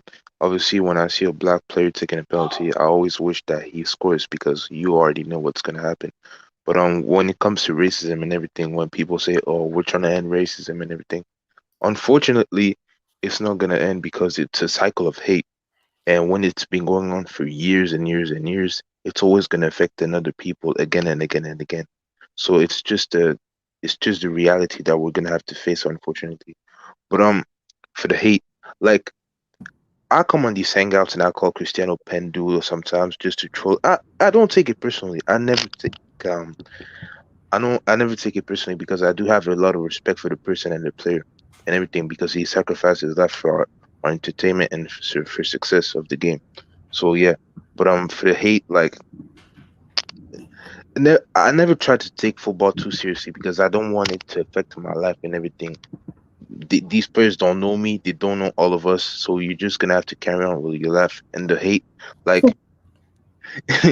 like footballers, like, they're already set for life. They made a lot of money for their family, they're set for life, they have opportunities after they retire. So you're just gonna have to face your same lives, the same problems each and every day when you wake up and when you go to bed. So that's my point, really. You know, it's just funny. It's like it's something that LeBron. Remember his first year with the Heat where he failed, and everybody was flaming him and crazy. And LeBron said that these people, they still have to wake up, doing their same job, the same 9 to 5, and I'm good. Miserable lives, yeah. I'm good. But you still have to carry on with your life. So if you hate me and buying my jersey makes you feel good, cool. But you still have to wake up at 9 a.m. for that crappy job that you hate. And my life is still pretty damn good, even if I did win the chip with the Heat. So maybe because for Elanga, bro, your life I think is a lot better, even after missing the fishnets, than a lot of these guys who either have to go to school or some crappy job that they bloody well don't like. Samasi, talk to me. Your thoughts on this whole thing, Samasi. As a white person, but I'm actually Kurdish. But anyway, what's wrong with football fans? Seriously, because he didn't get the penalty right, you abuse him. First of all, the FA needs to do something. Okay, they need to protect the players more. They need to protect the players more for time, how many plays they can play, and for the racial abuse online. The FA has a lot of money, so I don't know what they're doing with the money. Second of all, I don't know why, like Sane was crap, and everyone abused him. We said that he was crap, but nobody, no, not one Bayern fan went the racist way. We just said he was crap. We didn't say something about his race, because race has nothing to do with how a player plays. I don't know why people go that way. So I don't know what's wrong with people. My God, England. Oh no! Look, I think look, it's. I think it's worse than England because they bet a lot of money on football. In Germany, not a lot of people bet money on football. That's why we are not so. You stole my point. So what was the point? Oh no, I was just going to say, because English people, they bet on football a lot. Like for them, a lot is on the line. So especially when, let's say, they had money on Manchester United winning, right? Yes. And that trigger, like that you were talking about, it goes even further. Yes. That's interesting. I didn't think. Did you guys see the video? But so again, Samantha, so in Germany, is there not a culture of betting a lot in Germany and for German fans in Germany and so forth? We are passionate, but we don't bet a lot. Interesting. No, again, because I think, as I'm sure Magpies or thinking about, betting is massive. Big. It's huge. Like it's the points where in Germany you can't advertise betting. That's why. See, that's the big. That's way better. I don't know why in England it's allowed. It shouldn't be, because a lot of children watch TV and they could put their parents' credit card on it. So it's bad. Sorry, I just want to put it like this is a massive point. I didn't notice that 2 3 points. It's an amazing point, because like you see, and this is something that I've criticized the Premier League. It's not good, bro. Like it's bad. The way betting is shoved in your face in England, because basically we are obviously like on a high road. So a high road is just where you have all these shops and everything, like your grocery shop and everything. Bro, even on my high road here, there's a betting shop. And I live in a very small area. So on almost every high road, you have your news agents, you have your big Walmart and everything, and you have your betting store. So you can't go to any major high road without a betting store. What's the slogan? Gamble responsibly, right? Exactly. No. And also, like, before every game, there's a betting advert. Yeah. Like, and most, if you remember, you remember that white guy from Bet365? Like BT Sports. I remember I was watching one game, and you know how there's normally like an ad before, but this one they did like a split screen where you saw the guys do the handshake, and the other screen was an advert, and the other screen was the Ray Winston adverts thing that he used to do. I was like, damn, this is deep. So, and again, sorry, I mean, because I've always felt with that, like the way that you're pushing betting, and you know how betting has ruined people's lives. Yeah, it has. And what betting has done to people. It's how are you pushing such a dangerous thing onto people that could be so susceptible to something as addictive as this? So sorry, Bank, talk to me. No, it's just even if you, it's just because Simon made a very good point about the betting being the culture that somewhat fuels this, and even if you look at most a lot of lower tier Premier League to Championship teams, like most of their sponsors are betting companies, and that makes it's a huge. I don't think anyone's saying that betting justifies racism or something. No one's making that sort of point. But what we are saying is that that it's a variable. That it's something that it's not something that you can completely dissociate. And the fact that the Premier League, because even footballers themselves have come out struggling with addictions to betting and stuff like that as well. And for the Premier League and FA to not only, I don't buy this gambling responsibly nonsense when you're pushing, as you said, the advertisement of betting companies in prime time. Fair enough, because it used to be even when I was a kid, it used to be they show the betting ads after 10 o'clock, 11 o'clock prime time, so at least kids won't be exposed. But you're showing these ads at 4 o'clock, at 3 o'clock. You're putting them on the sponsor on kids' badges, so kids are being groomed early on to bet for these companies and get themselves in debt, and that's wrong, and that fuels. And I'm not this is August, but it will fuels some of this passion, this hatred towards certain players. Again, it's not that it justifies racism. No one's saying that. No. Well, Magpie, the correlation would be if betting makes you angry, or if losing a bet makes you angry, then what do you do with your anger? Yes, well, yeah. So exactly. if let's say McTominay's penalty almost got saved. If he misses the penalty, you're still going to be angry.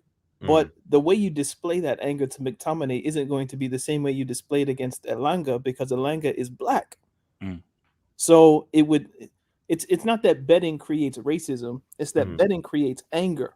And if the person who creates the anger is black, then racism is a consequence. Yeah.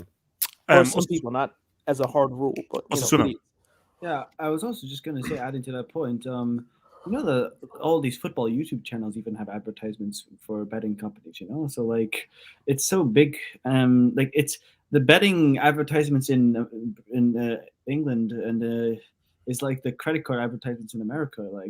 It's that much. I just want to make the point about how, even I just don't understand why people go on social media and they post onto Elanga's or whomever's the Instagram post or recent post on Twitter or something, some kind of abuse, because for one, yes, for me, I let football affect me. It is what it is. I love football, but when Madrid lose, I don't go on social media and say, Vinicius, you're crap. I mean, at least I don't go on Vinicius's Instagram, Vinicius's Twitter or something. I just have, when Madrid lost on Thursday, I felt like crap. I literally went home from work, and I work in a damn good job. I literally went home from work because I felt sick because we lost in the last minute in the Copa del Rey, because I thought we could win a treble this season. So that's how it affects me. But I don't go on there to vent my anger. I do somewhere when people vent, they kind of want to be heard, So I come on to something like here where I just can vent to a couple hundred people, right? And it's fun, and you provide that platform, which is lovely. But it's these people, they're not going to be seen or heard, and they want the attention, but they're not even doing anything that's going to get them any attention in the first place. The worst part is when a player, and the worst part is when you comment on a player when they play badly, and you say, you were crap, don't ever take a penalty again for us, Anthony. That's honestly it is what it is. He missed a penalty. You're angry. It is a way to vent. And honestly, I don't think that's too bad. You don't want to criticize a young player too much, but it is what it is. But the worst thing is the ones that get the most attention, the ones that always seem to get the most attention are the racist ones, not the ones that are saying you're crap. It's always the biggest ones are the because it's so obvious. And they make because it's the emojis. It's not even a word. You can just simply, if you just see a monkey, you know that it's a racist thing. So it's like I don't know how to solve, but it's just so bad that the biggest thing and the most noticeable thing is that racist comment. And What the if I fact told you that is that the social media companies probably account for this in their algorithms and push the more racially charged yeah. responses? That way people will respond and dunk on those people, and that just spawns more responses and more responses, Of course, making the social media companies Yeah, more I mean, money. it's all a game of clicks. Yes, Exactly. Which is why, and I remember what you said at the beginning, HH, when you brought up the Chris Broussard point. Was it? I think it was Kwame Ture who said, "If you want to be racist, that's your problem. If you have the power to be racist to me, it's now my problem." So if you want to call me a monkey or do it, like, fine, go for it. But if you then have the power to like affect me in some way, that now I have to solve that power imbalance. And this is why I come back to the social media companies, because they are the ones who have the power to control who uses and what goes on their platforms. No, my points again. My points was no. If you insult me in public, I'm going to react. My thing was like, you having a issue with me, I couldn't give it down.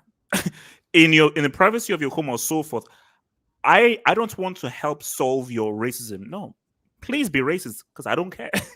I don't care about solving the whole thing of racism. I don't give a damn. Now, if your racism is hampering my life and my progression, now we have an issue. Now we have an issue that we have to solve. Exactly. So who else wants to speak on this? Who hasn't spoken on this already? Vilton, have anything to say on this whole Elanga thing? I'm not surprised it happened. I mean, that's just how it is. We've come to expect it now, because I mean, and the crazy part about it, people aren't born racism. Like, you don't grow up saying like you racist. Like, it just depends on how you're raised and what's your surrounding was, because like no one is born racist. So I'm guessing it's always ironic. People are like, we see with different races, right? Not just black people. We see with Asians people, Arab people. Like, we see racism everywhere. Racism never gonna end, which is crazy. It's never gonna end. But we could do better in football, especially in Italy. Like, in Italy, the racism is so bad in Italy. But I mean, like, Bilton, respect that the guerrilla campaign, man. That from Syria, man. That was something. Wait. So you mean the one where they were like they painted their faces? What? Which No. campaign? Don't you remember when they had the Serie had like a whole monkey campaign? You don't remember that? Yeah, you remember We that? are all monkeys That or was something yeah, like exactly. so that. bad. We are all monkeys. Man.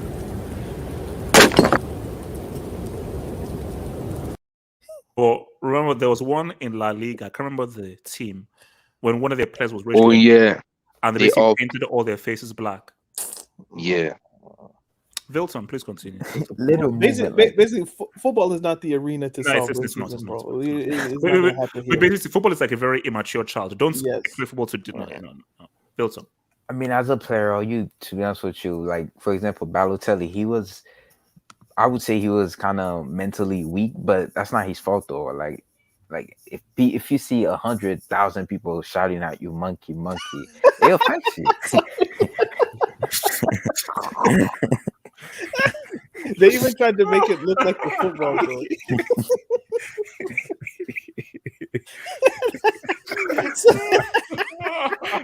Oh my god! Somebody thought that was gonna work. Guys. Wow. Oh, sorry, Vilton. I'm sorry, Vilton. Continue. Can we talk about the John Terry's NFTs?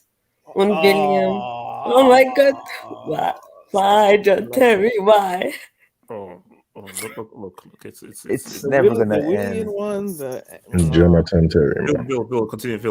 As a black player, honestly, you just gotta be mentally strong and just keep it moving. Just keep proving the doubters wrong, because that's just how it's always been 400 years ago. Like, the majority of, if you're not a white person, you're always told that you can't do that because you're different. You know, your skin color is different compared to a white person. So you just have to be mentally strong and just keep it moving, man. Hopefully, he's a young kid.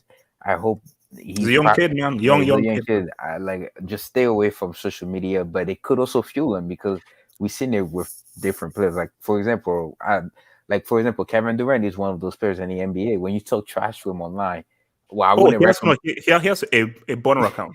Yeah, yeah. I wouldn't recommend you go fight Ronaldo. These people just prove them wrong on the field, and that's what it is. Just prove the other is wrong. No, but you know that it goes back to the point that we're saying. See, as Daniel said before, I grew up in a world that didn't have incidents. So Elanga is 21, 19. Isn't that what that? So this guy was born in 2000 and something. Yeah, 2001, I think.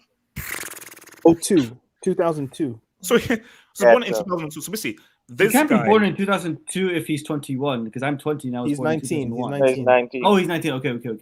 Yeah. So my thing is, no, this guy has. So it's a lot. Because see, I'm trying to put myself in a mindset of someone who grew up. Gatlock changed that AVI. Who grew up in that kind of mindset. Like Wilton, how do you tell them to not use internet when it has been so much better? See, for me, I know that I can read a book. Because I can now go back to things that I used to do when there was no internet. Because I had a whole childhood of no internet. You know, most of my childhood was no internet and everything. So but if your entire childhood you always had a social media thing, internet thing, I just say, man, just on social media, like, but this has been part of my life for. I've never understood. Like, I understand cyberbullying, but I've never understood how people get their feelings hurt by somebody that you don't even know online. Like, you don't even know who that person is. It's a matrix, Vilton, and they're just plugged into it. Like, yeah, I mean, and also different people react to different things. People are wired.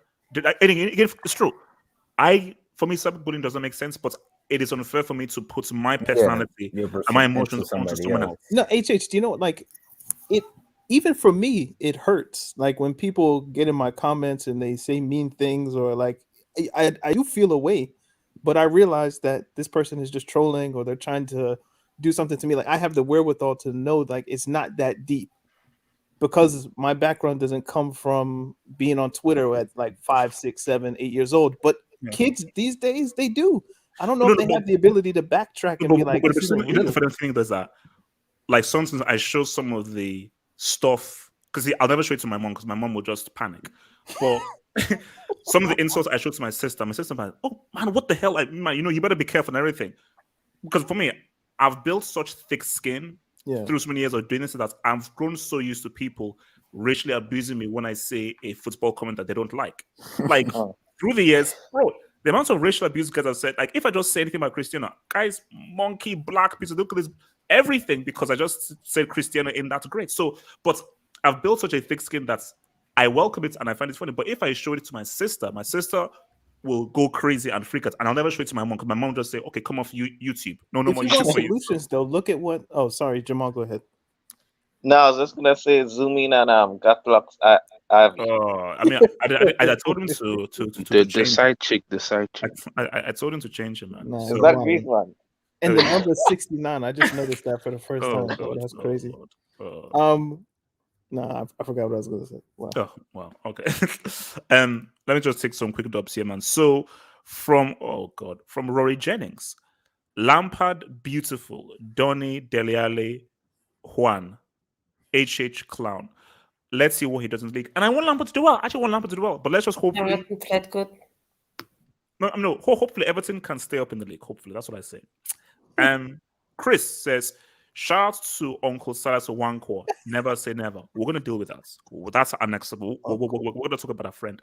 Women's Go Thought says, thank you for the dub, man. Thank you for the dub. Not just racism or the betting outsports. UK's National Centre for Domestic Violence released the stats that domestic violence increases 26% when England play, 38% if they lose. When England got knocked out of the World Cup, like they actually showed images of people getting into fights. So guys were just fighting each other and just violent. What's wrong with England? Well, guys were just fighting. So when they lost to Croatia, like, because there's this thing called the box park where people just watch the stuff and stuff. So they show things of box park, benches were being thrown, beer was being thrown, guys just punching each other because they got knocked out of the World Cup. Look at all those things of the Euros. England were always the guys causing trouble and causing issues, you know. So weren't they fighting the Italians? What is it? But then weren't they fighting the Italians after the final? I think it was the Russians. No, I mean at the Euros. Like, oh yes, yeah. Yes, they were tripping them and breaking bottles over people like this. It's ridiculous. Yeah, it's. But again, they care about football so much that they get pissed off, and when they get pissed off, they don't know what to do with their anger, so they take it out on other people. But actually, wait, I want to go back to Samantha again. Has there ever been any issues within the Bundesliga of like a black player sort of like receiving racism or so forth? There's a great documentary about racism in the Bundesliga. There still is, we need to do more action, but it's not so much as like in England or in the worst country for black player like Italy. It's bad, but it's not just as bad. But I hope the Bundesliga moving forward is doing something against it. And they did. There's a great documentary on Amazon Prime about it. So I hope they do something. No, because do you know what I find interesting? Going through to school in England and everything, we were brainwashed with, hey, Germany, these are the Nazis, German, blah, blah, blah. But if you think about it, when we hear of all this racist stuff, it's mostly Italy, Spain. How many times have you heard of any kind of racist stuff and everything come from Germany? That's true, you know. Yeah, that's true. And because it's just so funny how the world was, because we're so brainwashed that, hey, man, the Nazis were like, how long ago were that? And all these guys that were Germans, they were not even a thought process during the times of the Nazis. But England still proposed the whole thing of like, we're playing against the old enemy and so forth. But that, how many racist incidents or so forth? Because if it happened, in social media, it would be known on social media. There's never been any instance I have heard of, because I know I always hear it from Italy and Spain always. Eastern Europe is like a holiday camp there, bro. So like it's like basically they say basically racism lives. Like racism has like 3 UCLs in Eastern Europe right now. Hungary. Okay, remember England versus Hungary. Oh yeah, England, Hungary. So, but Bulgaria as well. That much in thingy. Actually, I wanted to pick up any interesting comments, man, but I didn't see. So does anybody have anything to... Yeah, I want to say one thing. But it's a bit off topic, but do you remember Sean? He was on your previous Hangouts like back in the summer when Lukaku was bought. Do you remember your bet with him by any chance? I know you remember, but I know you remember. Given that I think you do remember. It ain't going good for you right Did he now. manage to get it down to 15?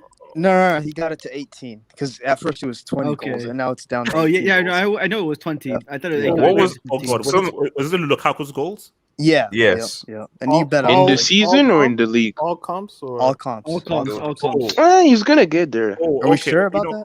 Okay. No. Let me respond. I'll respond to that right now. So actually, Smancy, last thing. What? Because you said that you are Kurdish. So what is actually your experience as a Kurd in Germany, Bundesliga thing?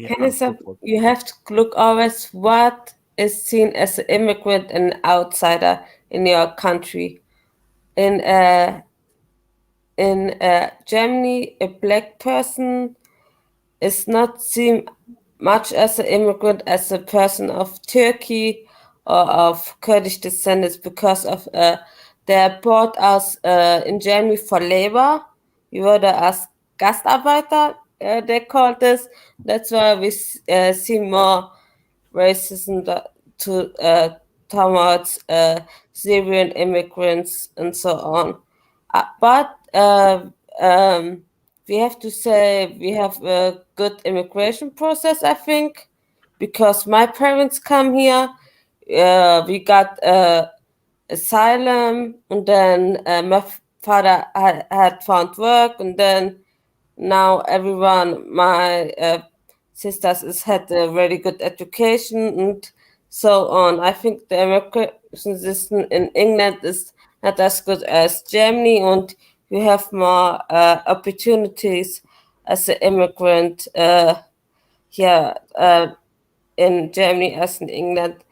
like if you came from Syria, you have the chance to get the education and a job better when you go to Germany, when you go to England. I think there's a lot of problems with the education system in England. That's why I think it's better here in Germany.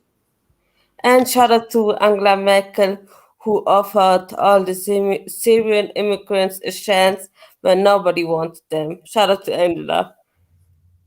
Yeah, shout out, man. Yeah, Didn't she that's what I leave said. this year, or was it last year that she left? Wait, what is it? Was She left. she left like this year, right? Yes. Yeah, she's been there for like 18 years or something, or 15, something like that. She was there for a long 16. time. I think 16 years. Yeah, she was She's longer gone? than the chancellor. Yeah. Wow. Wait. I Who was should there be for there for 16 And years? she Angela Merkel. was a smart person. She's has a PhD in physics. And England has Boris Johnson as MP. My God. Easy, easy, Sammy. Let's not get into Norris. Let's not go there. All right, so He has a Let's PhD in hair transplants. Oh, like the guy can't even comb his hair. So, guys, now let's switch things a little bit right now. So we'll switch things a little bit right now. Now, this is I don't know what like to how say they about just this, flew above his head. but I'm Wait, so we're getting the bet gonna now, come or easy. I'm gonna are you not come gonna- first to Daniel with this because Daniel, I think you have to take the lead on I this. like What the heck? Daniel, you're taking the lead. You're taking the lead on this. So Wait, can I ask a question briefly, Richard? Can I ask a question bring briefly? us in. And Someone Gatlock, get you're their going uncle, first, man. No, Actually, you know what? Richard. No. Gatlock, you're taking the lead. Gatlock, Thank you're you. gonna I was take gonna the lead. say. You're gonna take it because Gatlock. Gatlock is on the ground. Gatlock is on the ground in Nigeria, so he's our Now correspondent. look, because actually no, Gatlock first, then Red Devil. Because Red Devil, your straddle line between Nigerian and Red Devil is in here. Mag. So now look, this man does not look like he's 18 years old. Let's start there. Let's begin. Like that's like a good starting spot. This guy does not look like he's 18 years old. And my thing is, so I'll try and find it on Twitter. I believe the club have actually found out that he played for his university team in 2015. And they say he now has a lot of explaining to do because they found out he played for his uni team in 2015. And my thing is that, did you really think you could get away with coming across as an 18 years old? Now, I remember that in my school, we had some guys who were 13 or 14. They were big. And there are guys who go through their hormonal things a lot quicker than other guys. So there's some 18 years old who look huge and big. But there's a certain look you have that is a look of a teenager. You may be very big and so forth, but your features on your face are still the features on the face of a teenager. Yep. This guy looks like he's 40-something. So my thing is that, bro, when everyone was looking like, how do you think you're gonna pass to be 18? And people were saying that like, you're half, what do you do? Why are you trying to mess a guy's hustle? I'm not trying to mess any guy's hustle. Choose another hustle. This hustle can't never work because this hustle is ridiculous. This hustle is insulting our intelligence. This is what's on Diego Costa, man. Wait, you can't work with something and say that's 18. Diego Costa. That's a very, bro, Costa is going to be 62 next week. I don't get what I said. That guy was 50 when he joined Chelsea. I don't care what anyone says. So Gatlock, can you explain what an, because see Gatlock, I don't like a country to be, be seen in a bad light and so forth. So Gatlock, can you just explain what is going on here, please? Thank you. I don't know if this happens in other countries, but you know that there is work age and there's actual age. So obviously for this guy, because the first thing that came to my mind was, if you see this guy dating a 17-year-old, you first think pedophile because there's no way.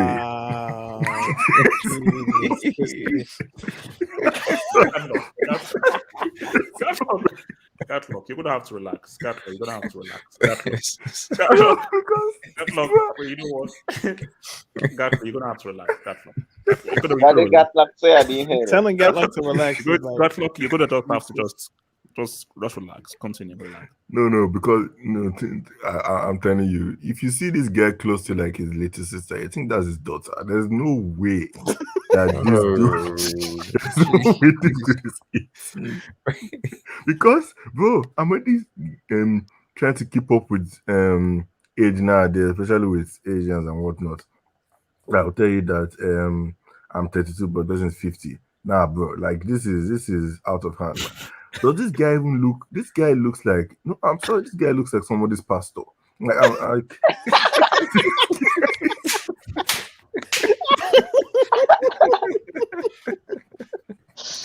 like, there's no way this guy.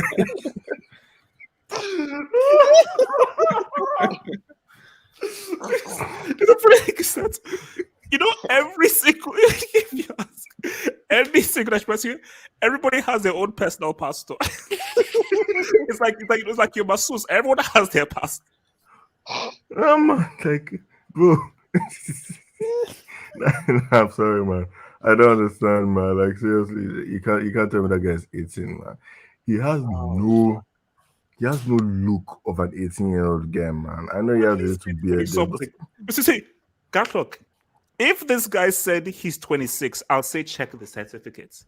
Exactly. If he said to us, I said, look, my He guy, looks I in his 30s. know you want to use sure Ian Nacho looks younger than him. 26, no. I'm pretty sure Ian Nacho looks younger than him. Look at Osimhen. Tell me Osimhen is 18, I'll be like, but I can't believe it's small. This guy looks like Osimhen's father. Like, no, I'm sorry, but there's no way. Saka is a year older.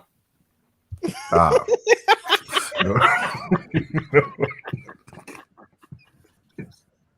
It's so funny. Wow. It doesn't compute. Wow. It's wild. Yeah, you're telling me Saka is older than that Baba guy. No. Has anybody actually considered that it's true? Hold on. How old is I think Bellingham is he 17? I think he's 18 or 19 now. So you're telling me that this guy is 1 year older than Jude Bellingham? Yo, because I don't care what you can say, camera angle. I don't care. There's no camera angle that can make you look this old. I'm sorry, there's no way, man. Like 18 years old. Nah, I'm sorry. I'm sorry, you can't convince me that this guy is. Drogba now looks younger than this guy. Yeah. Drogba now. Drogba now. Drogba. You're going too far with that. That's No, seriously. I don't think you understand, man. I've seen. Drogba right now looks younger than that guy, bro. I follow Drogba on Instagram. I see him. I know now. Also, black don't crack tax is there. Obviously, we understand that. But bro, Drogba. If I looked at Drogba and I looked at this guy, I think that Drogba was younger by maybe like a few years than this guy. Are you telling me Ansu Fati is older than this guy? Oh, around the same age as this guy, Ansu Fati. Bro, this man looks like he's been through two divorces. He has 4 kids in the. Wait, I'm sorry, but there's some mechanics under the road that looks younger than this guy. Like, there's no way. Talk to me about a guy. Wait, Mark, talk to me about your fellow man. I mean, on a positive, you know, he could be called up for the Nigerian national team. You know what I mean? That's positive, right? You know, I'm supposed to be looking for the youths, not the guys that pretend to be youths. Okay. Oh wow, this is sick, man. This is promoting youth, young Nigerians, youth football. If this guy is 18, then I'm telling you, he's the future. Ahmed Musa is 10. Basically, he's part of the new generation of footballers. You know, Foden, Fati, Felix, all those dudes. Maybe this guy is 18 in Serie standards, probably, because I can't. No, okay, but Mark, Mark, is there a chance that he's telling the truth? Is there a world in which he's telling the truth? Yes. I mean, it's possible. Yes, in vampires. I mean, it's possible. I mean, he could have smoked heavily since he was about 12 years old. Remember, guys, Magpie is linked to Adesso, and they both share doctor credentials. So give me a medical explanation of how he could. He could have smoked heavily since he was 12, drank a lot of alcohol, not slept, like at all. And you know, his mum and his parents, you know, done various shady things. All of those things combined, wow, you know, and he could potentially be maybe 30 by the time that he's What- 30. You guys seen the Benjamin Button movie? Maybe it's one of that. Like, he's aging Or backwards. maybe he Yes. Are there mines? They're not mines. Are there mines in Nigeria? That's a possibility as well. All that coal. Maybe he went to war. It could be a possibility. Jeez. Because Can I speak on this after this movie Come and See. That's an you Igbo see last this name, young so guy going to war when he looks not his Sammy, age. when you're talking about war, you're talking about the Biafra War in the 1950s. It's an Igbo last name. It's an Igbo last name, so it's possible, you know. Okay, let's do the math. So when was the Biafra War? 1970? 19. It was the 60s, I think. Actually, Was it? 60s. Wait, let's even be doing this. I'm gonna guess 1971. 6th of July 1967 to the 15th of January 19. So 67 to 70. Yeah. So if you're saying that this guy Silas fought in the Biafra War, Silas doesn't help him, bro. That's just an old ass name. I don't think. Listen, let's say Silas fought in the Biafra War, which is in 1967 and so forth. We could be looking at like a 60-something-year-old here, guys. You know, this guy I think he just turned 18. That's the thing. According to what I can see on Wiki here, his birthday is date of birth is December 12th, 2003. I tell him this guy was born in this century. I tell him this guy was born in this century. Can I speak on it? Oh, Jamal, talk to me. Oh, okay. Bro, if this guy's 18, I'm South Korean. Oh. I'm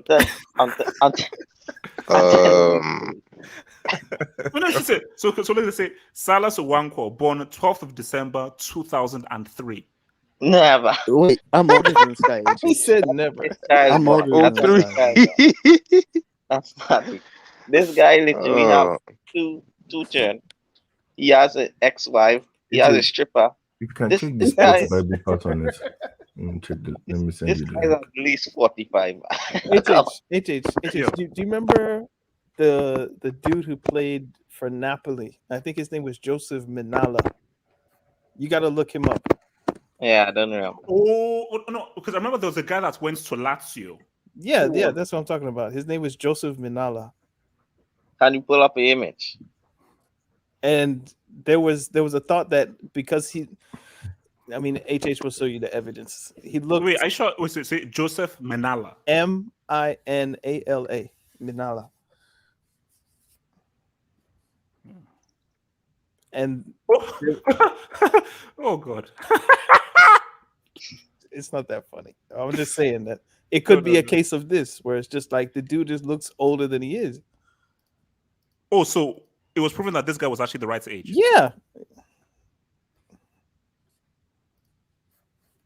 Now this picture How old came is out this and guy? said that he was 18, and people were like, "Nah, he has to be 42." You know what, HH, you know, maybe these are the people under the bridge you're looking for. Maybe these are the guys. Because let's be honest.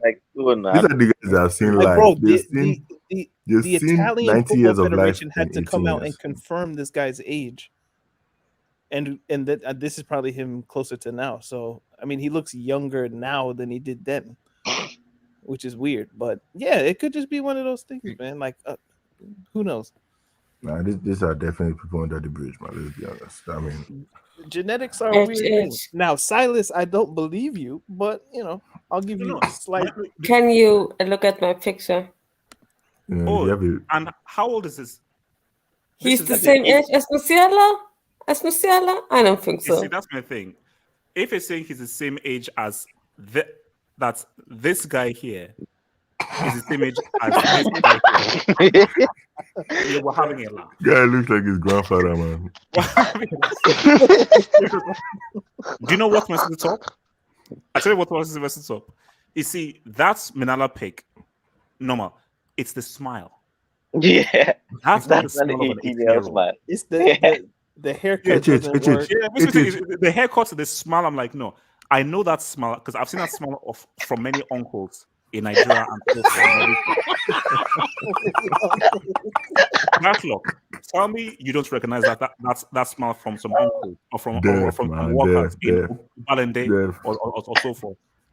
Uncle You've Nwankwo. seen that smile before. HH, are there any other images of this guy? Like, because we're just going by one picture. So is there any other? There are other images. I'm told he's No, Daniel. He's a Chelsea fan. He's got big dreams. Daniel, do you know those apps they use to like make someone older? I'm convinced those apps that you make someone older. I'm convinced that's what they take that picture because there is no way this gets. You guys should be happy, man. You guys know the conditions in Nigeria. The guy he made it to Sweden. What's this guy name? We're supposed to get younger guys in, okay? Not some Igalo impersonator that is coming in back from to act like he's a now. I'm sorry. He looks like look, we may all be wrong, and maybe that's him. Maybe he's 18. You see how he's doing the peace sign. He's not from this generation.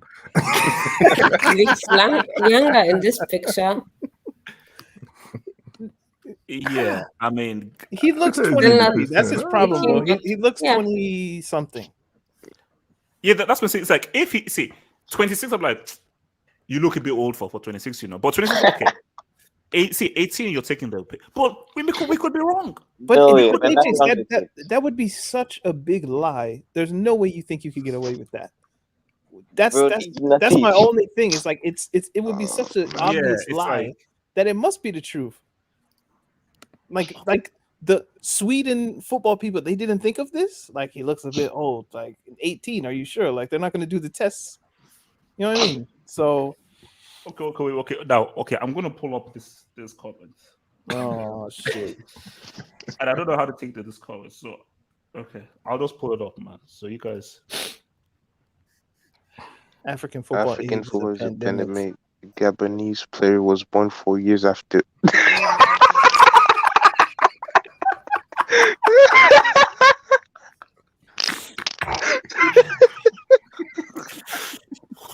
This is like he's lying 4 years.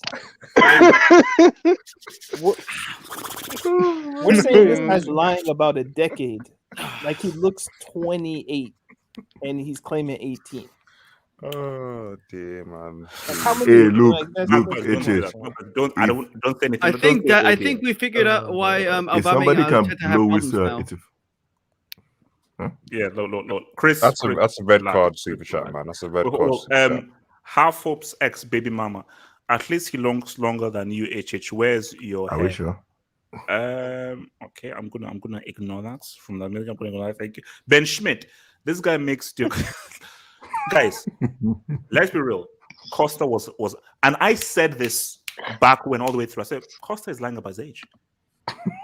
Do you think I'm lying? There is no way that this man. Let me even pull this up. This guy trying to tell that he's in his 20s. Costa was in the streets, man. Yeah, he's from the favelas, man. Yeah. Oh, because he's seen hard times. Yeah, people have rough lives, HH. Wait. He was in the trenches. No. See, you. let me pull this thing because. Oh, jeez. All right. You cannot tell me that this guy right here. That guy was in his 20s. Guy was in the trenches, bro. This is a man who has seen life twice over. It's the wrinkles, like that's how. Listen, those consoles are consoles of drug trade. Stress. You've been tortured. You've been kidnapped. You had to do a deal went south. You had a whole extortion thing. They tortured you for some stuff. You gave up some plans. You've seen life. Those lines on the face are lines of I've seen life. And this guy says he's in his 20s. Get the heck out of here, man. Get the heck out of here, man. So like, but my thing is that there must be a way where you can scientifically prove There is because there are experiments that you can do. I think it's something to do with like your legs, like they and can your test bone. your leg. I think there's like a bone thing that they do as Yeah, well. yeah, Yeah, like you they- can. I do. I actually do it like when I'm at work. Like it's a thing called like bone age. So you take an X-ray of the patient's like bone, and you can see at what point when the certain bone plates and stuff like that join up together, and then basically when you do that kind of you can date a person's age, and so you can tell if a person who claims that they're 15 is their bone in keeping with that particular age and so on. So Is this proprietary technology, or are they not able to do this in Sweden? Like, yeah, it should be able to, but I mean, yeah, it should be straightforward. But maybe they don't spec because my thing was called like because you know how they were questioning the Nigerian players who played under 17 as a way. Are they really their age? Then they brought that bone testing thing into things. So every team that goes into under 17 has to basically have this bone experiment done. that's racism. Well, look, Daniel, you can say it, but Daniel, if you have Silas, Stop it. trying to say Stop what's it. up, man. If Spain, France, and all those dudes were winning all the things, they wouldn't test. But when Mali and Ghana and Nigeria end up winning the under 17s, there must be shenanigans. Look, So- Silas. It's basically Yeah. Daniel, it's called Silas tax. It's called Yeah. Silas. It's gonna be a story about this guy next week saying that how he's not eating. Go get the bone I'm test sure of it. machine. Yeah. HH, I have an image. It's better not be pornographic. So why you always? Why does always HH assume? For real, like what? So no, well, because they have this. It's because he's point, actually. If we So look why at this, why should me an image of That's their point. if we look at this Respect image and we Yeah. look at the scarf and we look at the scarf, we can see the date of actually this is a bad image. Hold on. I just realized that this can be disputed. I don't know if you guys know This this. one. Okay, no. So this guy is 18 years old as well. He's balding already. You know, he does have a point. Asasona does have a point. Like this man does How not. can you be 18 and your hair's like that? He bro? looks, yeah. He No, looks no, it's not 25. even the hair. This it's like guy his was face. 24. This guy, when he was playing for Chelsea, was 21. So I always say that. So he said that my guy Robert is lying about his age. Hey, So everything I'm I just believe about saying. Robert is a lie. I'm just saying, right? It's possible. It's I'm a just point. saying. Look, man, Right? it's a point, Maybe man. there's a reason that he started declining in the 2010 final, right? Juju. Okay, now you why- coming. Good legs. Why did you have to go there? Why did you have to go there? Okay. Okay, wait, Juju man. The Juju goat. man, I know you're a fellow African. Well, Dude say he's too ugly to be 18. so and I Guy will disappeared. He's gone. Where did Juju man go? Oh, dude, he left so Oh easily. damn! He already caught out. It's probably here a it is, connection here it is. thing or something. So wait, so Juju man, do you believe this guy is 18? Juju man, are you there? Uncle Juju man, we need you Smile. to answer. Juju man, Guys pacing. Yo, bro, in your pacing, try and find good connection. Stop pacing and find good connection. you know, it's What the? Oh, might be it's a troll, Juju, man, It's isn't it? a troll. Yeah, it's probably That's, that's sad, man. God damn. Juju's that famous where people troll him. Wow. Yeah, bro, he's a legend. Bro, the guy's a legend. Yeah, so basically, you know, you've made it to one. Yeah, he usually guys, comes on Sunday. So guys, let's break things up, and let's break things up, man. So let's do some. First of all, all I want to hear are those scores, man. So Atletico Madrid against Barcelona. Suleiman, Barry is an national Barca fan. Sule is a pseudo Barca fan. No, Barry, I'm a Lugo fan. Man. Relax. you're a Barca fan. So Barry, I know the oil merchants is going to play and so forth. And I do find it weird that you rub oil on your muscles so that people can't grab you and so forth when you run. I find that's very weird and odd, but it is what it is. Because if I play football and I have baby oil on my palms, I'm reporting you to of FIFA. Baby oil. So what are you going to use that baby oil for? Peace, guys. Peace, bro. Peace. Yes. So your mind is dirty, man. So Barry, Prince. Barca Atletico. Give me a prediction. It's a huge game. Top four is real. Top four is real. 2-1 Atleti. What? They say 2-0 You heard me. Atleti? 2-1. 2-1. 2-1 to who? Atleti. Yes. Wow. Ziman, talk to me. Barca at Atleti, bro. He was scared of getting owled. Yeah, I came here to talk about the 17-year-old, but okay, I'll talk about this. Okay, very briefly. Do you believe that he's 18? That man's birthday is January 1st, bro. This guy's a fraud, man. There's no way he's 18, bro. This guy, that's a goddamn lie, man. I don't know who told me he's 18, bro. Now you got to do that bone marrow. I don't care, bro. You got to do that bone marrow stuff. What if he does a bone test and he's actually 18? Then what will he say? Well, there's a crisis going on because he's a mutant. There's a crisis We need going to see his on. parents. Yeah, there's no way, bro. And he is right, man. Robin had the same effect as well, so that would be fair if it ended up being true. But I'm guessing we're probably going to receive news in like 2 weeks when they actually do the test. Talk to me, Barca Atleti. Talk to me. Actually, can Aubameyang play in this game, or he can't? Or can he play? No, I don't think. The thing about Aubameyang is he's not fully fit. But he's not fully fit. The last time he played was in the beginning of December.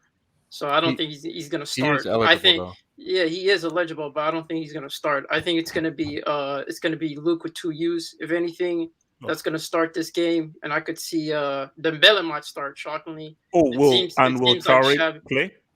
I think Traore might be on the bench because Fernan Torres is definitely going to start, and if Dembele starts, I could see Adama coming off the bench with Aubameyang. So if anything, Luke 2 U's might show up, man, because he's been on good form. Actually, Osasuna is right about that one. He's actually been on good form for Barca, believe it or not. But yeah, I don't know, man. This game could be 50-50, man. The way Simeone's moving, I mean, his team is off form, but at the same time, I think they're missing Griezmann, Llorente, and I think there's another midfielder. I forgot. But Kondogbia, they're missing Kondogbia, so that's a lot of key players missing. So I think this is probably going to be a draw. I see a draw written all over it. So it's 1-1, 2-2, 1-1. Jamal, score Barca Atleti. Yeah, and I'm going after this, Egypt. 1-1. Yeah, before I go, I just want to say, Salah, Mane, you're my boys, and bro, I hope.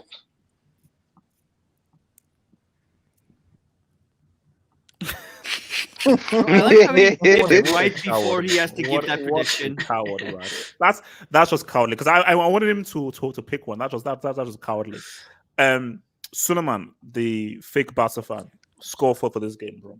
I'm a Lugo fan. I mean, it is in my IV. Respect Lugo, man. We'll get promoted.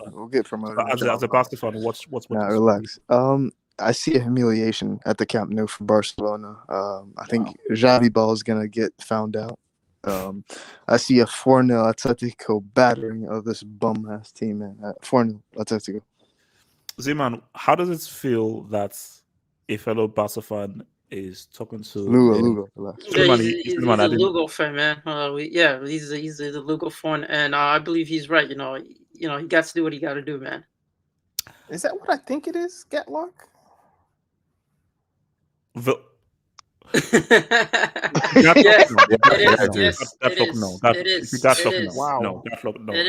can't. Gatlock, no. That's Gatlock. I'm putting you in the green. No. That's a no. He's done it before. He's had the yeah. I know. Don't you remember? I'm fully aware. Wilson, score, please score. It's either gonna be a draw, Barca win. So I'm gonna go 2-1 Barca. The last time Atletico beat Barca at the Nou Camp was in 2006, I believe. Yeah, so I'm gonna go for 2-1 Barcelona. What's it called? Alex, score. Yeah, I'm gonna say 1-0 Barca. Are you a Barca fan, Madrid fan? Who do you support? Barca fan, through and through. Ooh, okay. Hey. Osasuna, score for this game. I don't say this to troll. I just keep seeing the score in my head. I have no idea why, but I see 6-2 Barca. Like I have no idea why it's changed the score. Stop Like, it. 6-2. Man.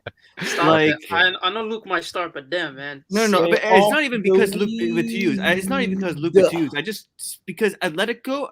I think this match is going to be when Atletico season goes completely to disaster, because the one team in Europe that I say is in more of a shambles than Manchester United is Atletico Madrid. Like, so I just think that these guys, this is going to be the match where something goes wrong. I might be horribly wrong, right? Well, you're I gonna don't get say, clipped. like Yeah.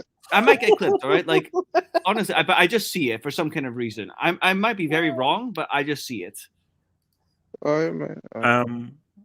Like, I predicted 5-2 PSG when they played against Barcelona last season, and I was almost right. Samasi, Barca, Which is Atleti, scoreline. There's no worse club than Manchester United right now. They lost to Middlesbrough, okay? I think Did you see 3-2 who to Atletico lost to? Atletico. What? Score. 3-2. 3-2 to Atletico. Daniel, score. 1-1. Although is Braithwaite available? Daniel, relax. Daniel, Yes, he is. Yeah, he's available. Okay. And to be honest with you, he'll be more help to you guys than us as of right now, considering that you guys have Gatlock, score. Let's see. I'm sorry. You think the attacking Avengers are scoring 3 goals? I'm sorry. I'm good. Relax, man. Show some respect, man. I'm good for 0-0.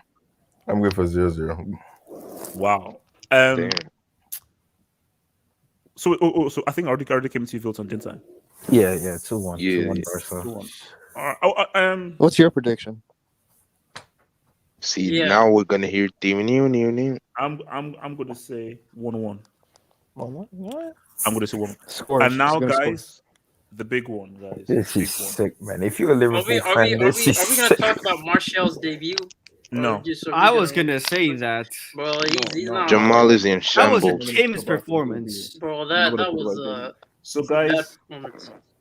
this is the big one. This is what everybody has been waiting for. The African Cup of Nations final. Now, people call me a jinx merchant.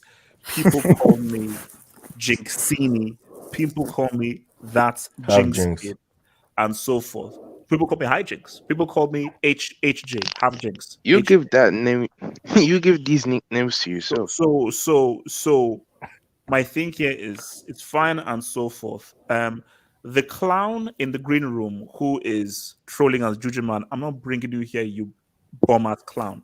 So you can keep on being a clown. I'll keep on ejecting you bum. So get out of here. Kick the guest, moron. Mane against Salah. Here's the thing. Senegal don't have the winning mentality. They don't have the winning psychology. They're a good team. They're all right. Of course they're all right. But I said that whoever won between Egypt and Cameroon wins this whole Afcon. That's messed up, Egypt. Yeah, I mean they made it to the final last time. It's not even that. No. See, I'm trying to think of whether this will go penalties If or they this go gets to penalty, just give it Look, to Egypt. Just give it to Egypt. Senegal have to win in 90. I'm not from Africa, obviously, but you guys from Africa, are those like type of Arab, like African country, is that especially penalties? Because Egypt, man, like the way these guys take their penalties, like even if you dive the right way, the ball's gonna go in. Like they're ruthless. like they're ruthless No, with those their are penalties. No. Although, bro, shout out to Middle Earth, aka Middlesbrough. Middle Earth were great with those penalties, bro. Yeah, Middle Earth's penalties were amazing. But then they're magical creatures, so you would think they'd be good in the type of stuff. There we go. So okay. See, my thing is, Egypt are winning, but my thing is, I don't know whether Egypt win in 90 or they win on penalties. You know, they scored 4 goals. I'm going to say why are you so confident Egypt is going to win? win? Why are you so confident? Let me now I believe LB is going to bring the prize in. Let me break it down. I think that Senegal, they've never won an Afcon. That's the first thing. Okay. Second thing is Egypt are very experienced.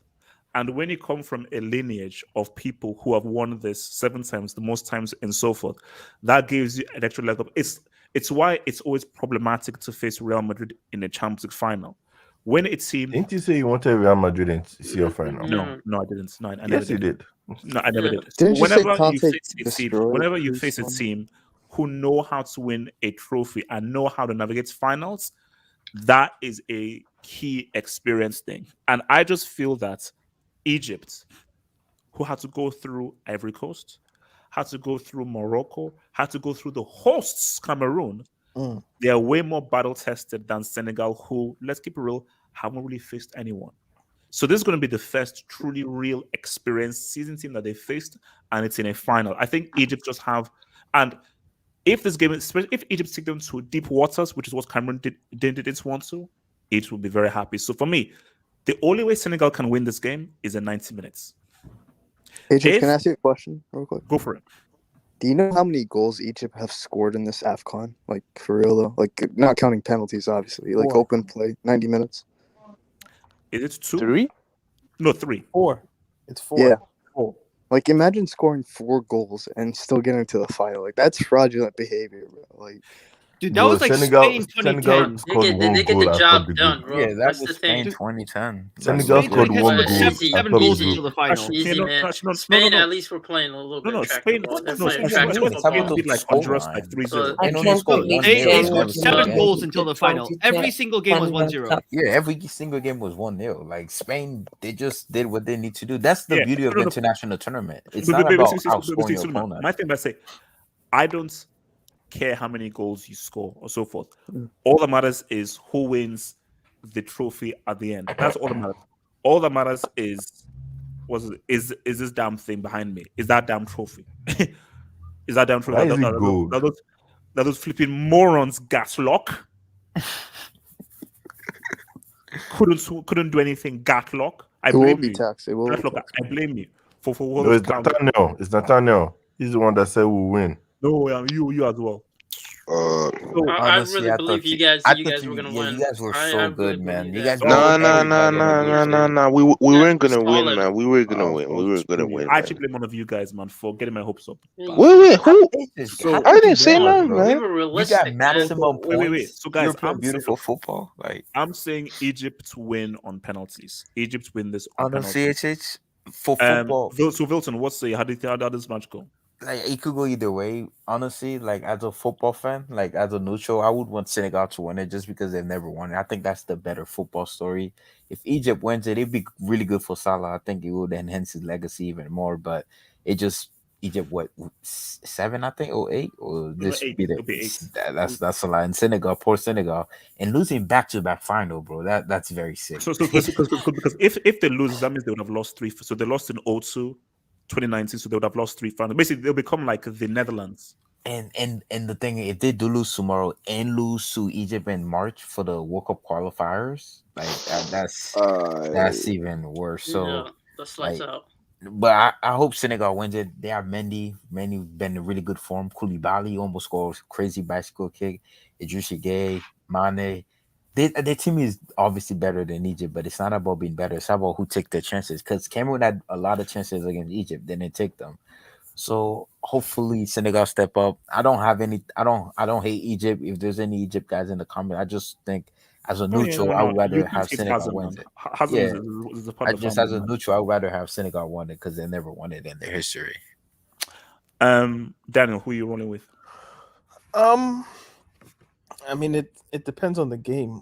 I think Senegal having an extra day of rest, and with Egypt going to penalties twice in the knockout stages, meaning they've had to play 120. I think that's beneficial for Senegal. You can look at the third place match today and see like Cameroon just didn't look on it compared to Burkina Faso, who had the extra 24 hours of rest. So it has to come in the 90 or in the 120 because we know Mendy is not saving a penalty. Now, maybe you could make the argument, you've seen Egypt's penalty takers go twice already, so maybe you could do your homework, but yeah. So penalties. Hey guys, Daniel, I'm about to leave now. See you, man. Take care. No, Cameroon won, right? Peace, bro. Dude, that game was sick. That game was They so won sick. today, 3-3. They came that back. was they were 3-0 down. Oh, They came back. Yeah, Cameroon won. I They turned my came back. TV off at 3-0. Yeah, they came back They won on 3-3 and they won on penalties. penalty. because I was out, so I don't know if that's by the way. wow. I saw 3-0. I turned the TV off. I was like, "Well, this Abubakar is has over. I want to 8 go do goals something in else." this Wow. AFCON, bro. 8 goals. He scored twice today, and they won in penalties. They Damn. actually What scored kind all their penalties too. This Look at me, my brick analysis. My bad, man. I'm bringing misinformation to the people. My bad, guys. My bad. Relax. But yeah, even still, like I'm going with the more rested team. So I'm gonna pick Senegal to win 2-1. But again, if it goes to penalties, just maybe they could do what Van Gaal did in the World Cup and just switch the goalkeepers. Like maybe The Senegal have a question better is the other goalkeeper better? Yeah, bro. Mendy is there to Mendy stay, can't man. save a penalty. Like he No, couldn't. no, if he it was can't. his mother on the line, like he wouldn't save it. So. Daniel, Hey, bro. don't. He saved Best Aguero's goalkeeper penalty, in the man. world, Come by on. the way. Wait, so Suleiman, what's gonna happen? And Egypt, he's Senegal. 6'6", which is a disgrace, bro. Well, he's 6'4". No, he's 6'6". What's your own with height, Mendy's Daniel? 6'6". Oh, All right, everybody, look at the time. It's the owl time, man. So you got to relax. I'm gonna say 2-0 Senegal, and I'll keep it short. What's it called? Alex, Senegal, Egypt. 1-0 Egypt. It's not bad. Wait, in 90 or 120? In 90. Who scored? Salah scored? I guess. Probably going to be him. Zima, talk to me. Squad. Oh, I'm guessing 2-1. Mendy masterclass coming in with those clutch saves, and then I just need him to lift. If he lives an Afcon, bro, this is a story from not being employed to winning an Afcon in the Champions League. No, in all honesty, bro. No. That's a story, man. That's a story, man. That's a beautiful story. That's a Disney Channel. That's a Disney Plus story, actually, if we're being honest. But yeah, man. Who's been the player of the tournament this Afcon? Abubakar. Abubakar. Yeah, he's top goal scorer, man. Top goal scorer. So Gatlock, what score are you saying? Raise your hand up. Gatlock. Raise your hands up. Oh yeah, it's owl time, man. You got it. All right, cool. Well, I think Senegal are going to win just because you think Egypt is going to win, and based on the fact that Senegal, have rested more, like Daniel said. Wait, can I ask Daniel? They cannot lose. They cannot lose two Daniel a back-to-back finals. I mean, come on. So actually, you know what, Gatlock, I think you might be disappointed because have you heard the bad news about Boondocks? What happened? Like Sony pulled the plug. They're not doing it. No season 5. Oh, why? Yeah. Why? Like Is there, Sony pulled the plug. Is there a technical reason, or is it just because of No, they they couldn't get it? said like they're not moving ahead with it. So unless they find someone else, man. All of them. But the crazy thing though is that is it John Witherspoon who's going to do the voice of Grandpa? Who John Witherspoon because he died though. So and also the key thing as well with what Regina King is going through, it's going to be out of action for a while. So, Wait, HH, can I ask Daniel a question real quick? Raise your hands up, by the way, so just in case. No. So since you guys do the talking, you know what's going on? No, come on, man. You're not asking that bloody question. So what's it called? Osasuna, give me a scoreline. So the last time, like when Suleiman talks about the extra day's rest, he's very correct. A lot of times that has a lot to do with it. And when he says that the team that rests more, the 1 day extra wins more often, he's right. They only, like in the World Cup, let's say, in the final, that's always happened in the last like 6-7 times, except for when the Netherlands was involved, when we played first and then Spain played second. So that means that usually that's right, except when there is also a thing where there are teams that win finals and there are teams that lose finals. The Netherlands is a team that loses finals. Real Madrid is a team that wins finals. And we just have a situation here where, yes, Senegal have an extra day of rest, but we have a team that loses finals versus a team that wins finals. So from there, I can go a little bit with your logic as well, that I think Egypt will win. I think it will be on penalties as well. And I think the score will be like 1-1. Okay, so Wilson, did I come to you for your scoreline? Yeah. Actually, I think I'm going to change my prediction. I'm going to change my prediction. No. Wait. Bro, I can do whatever I want. So after Samasi gives a prediction, I'm going to change my prediction because there's something that people are missing. So Samasi, give me your prediction. What will happen to Senegal and Egypt? Samasi, scoreline. Yeah, sorry, my internet is a little bit fucked up. I'm rooting for Senegal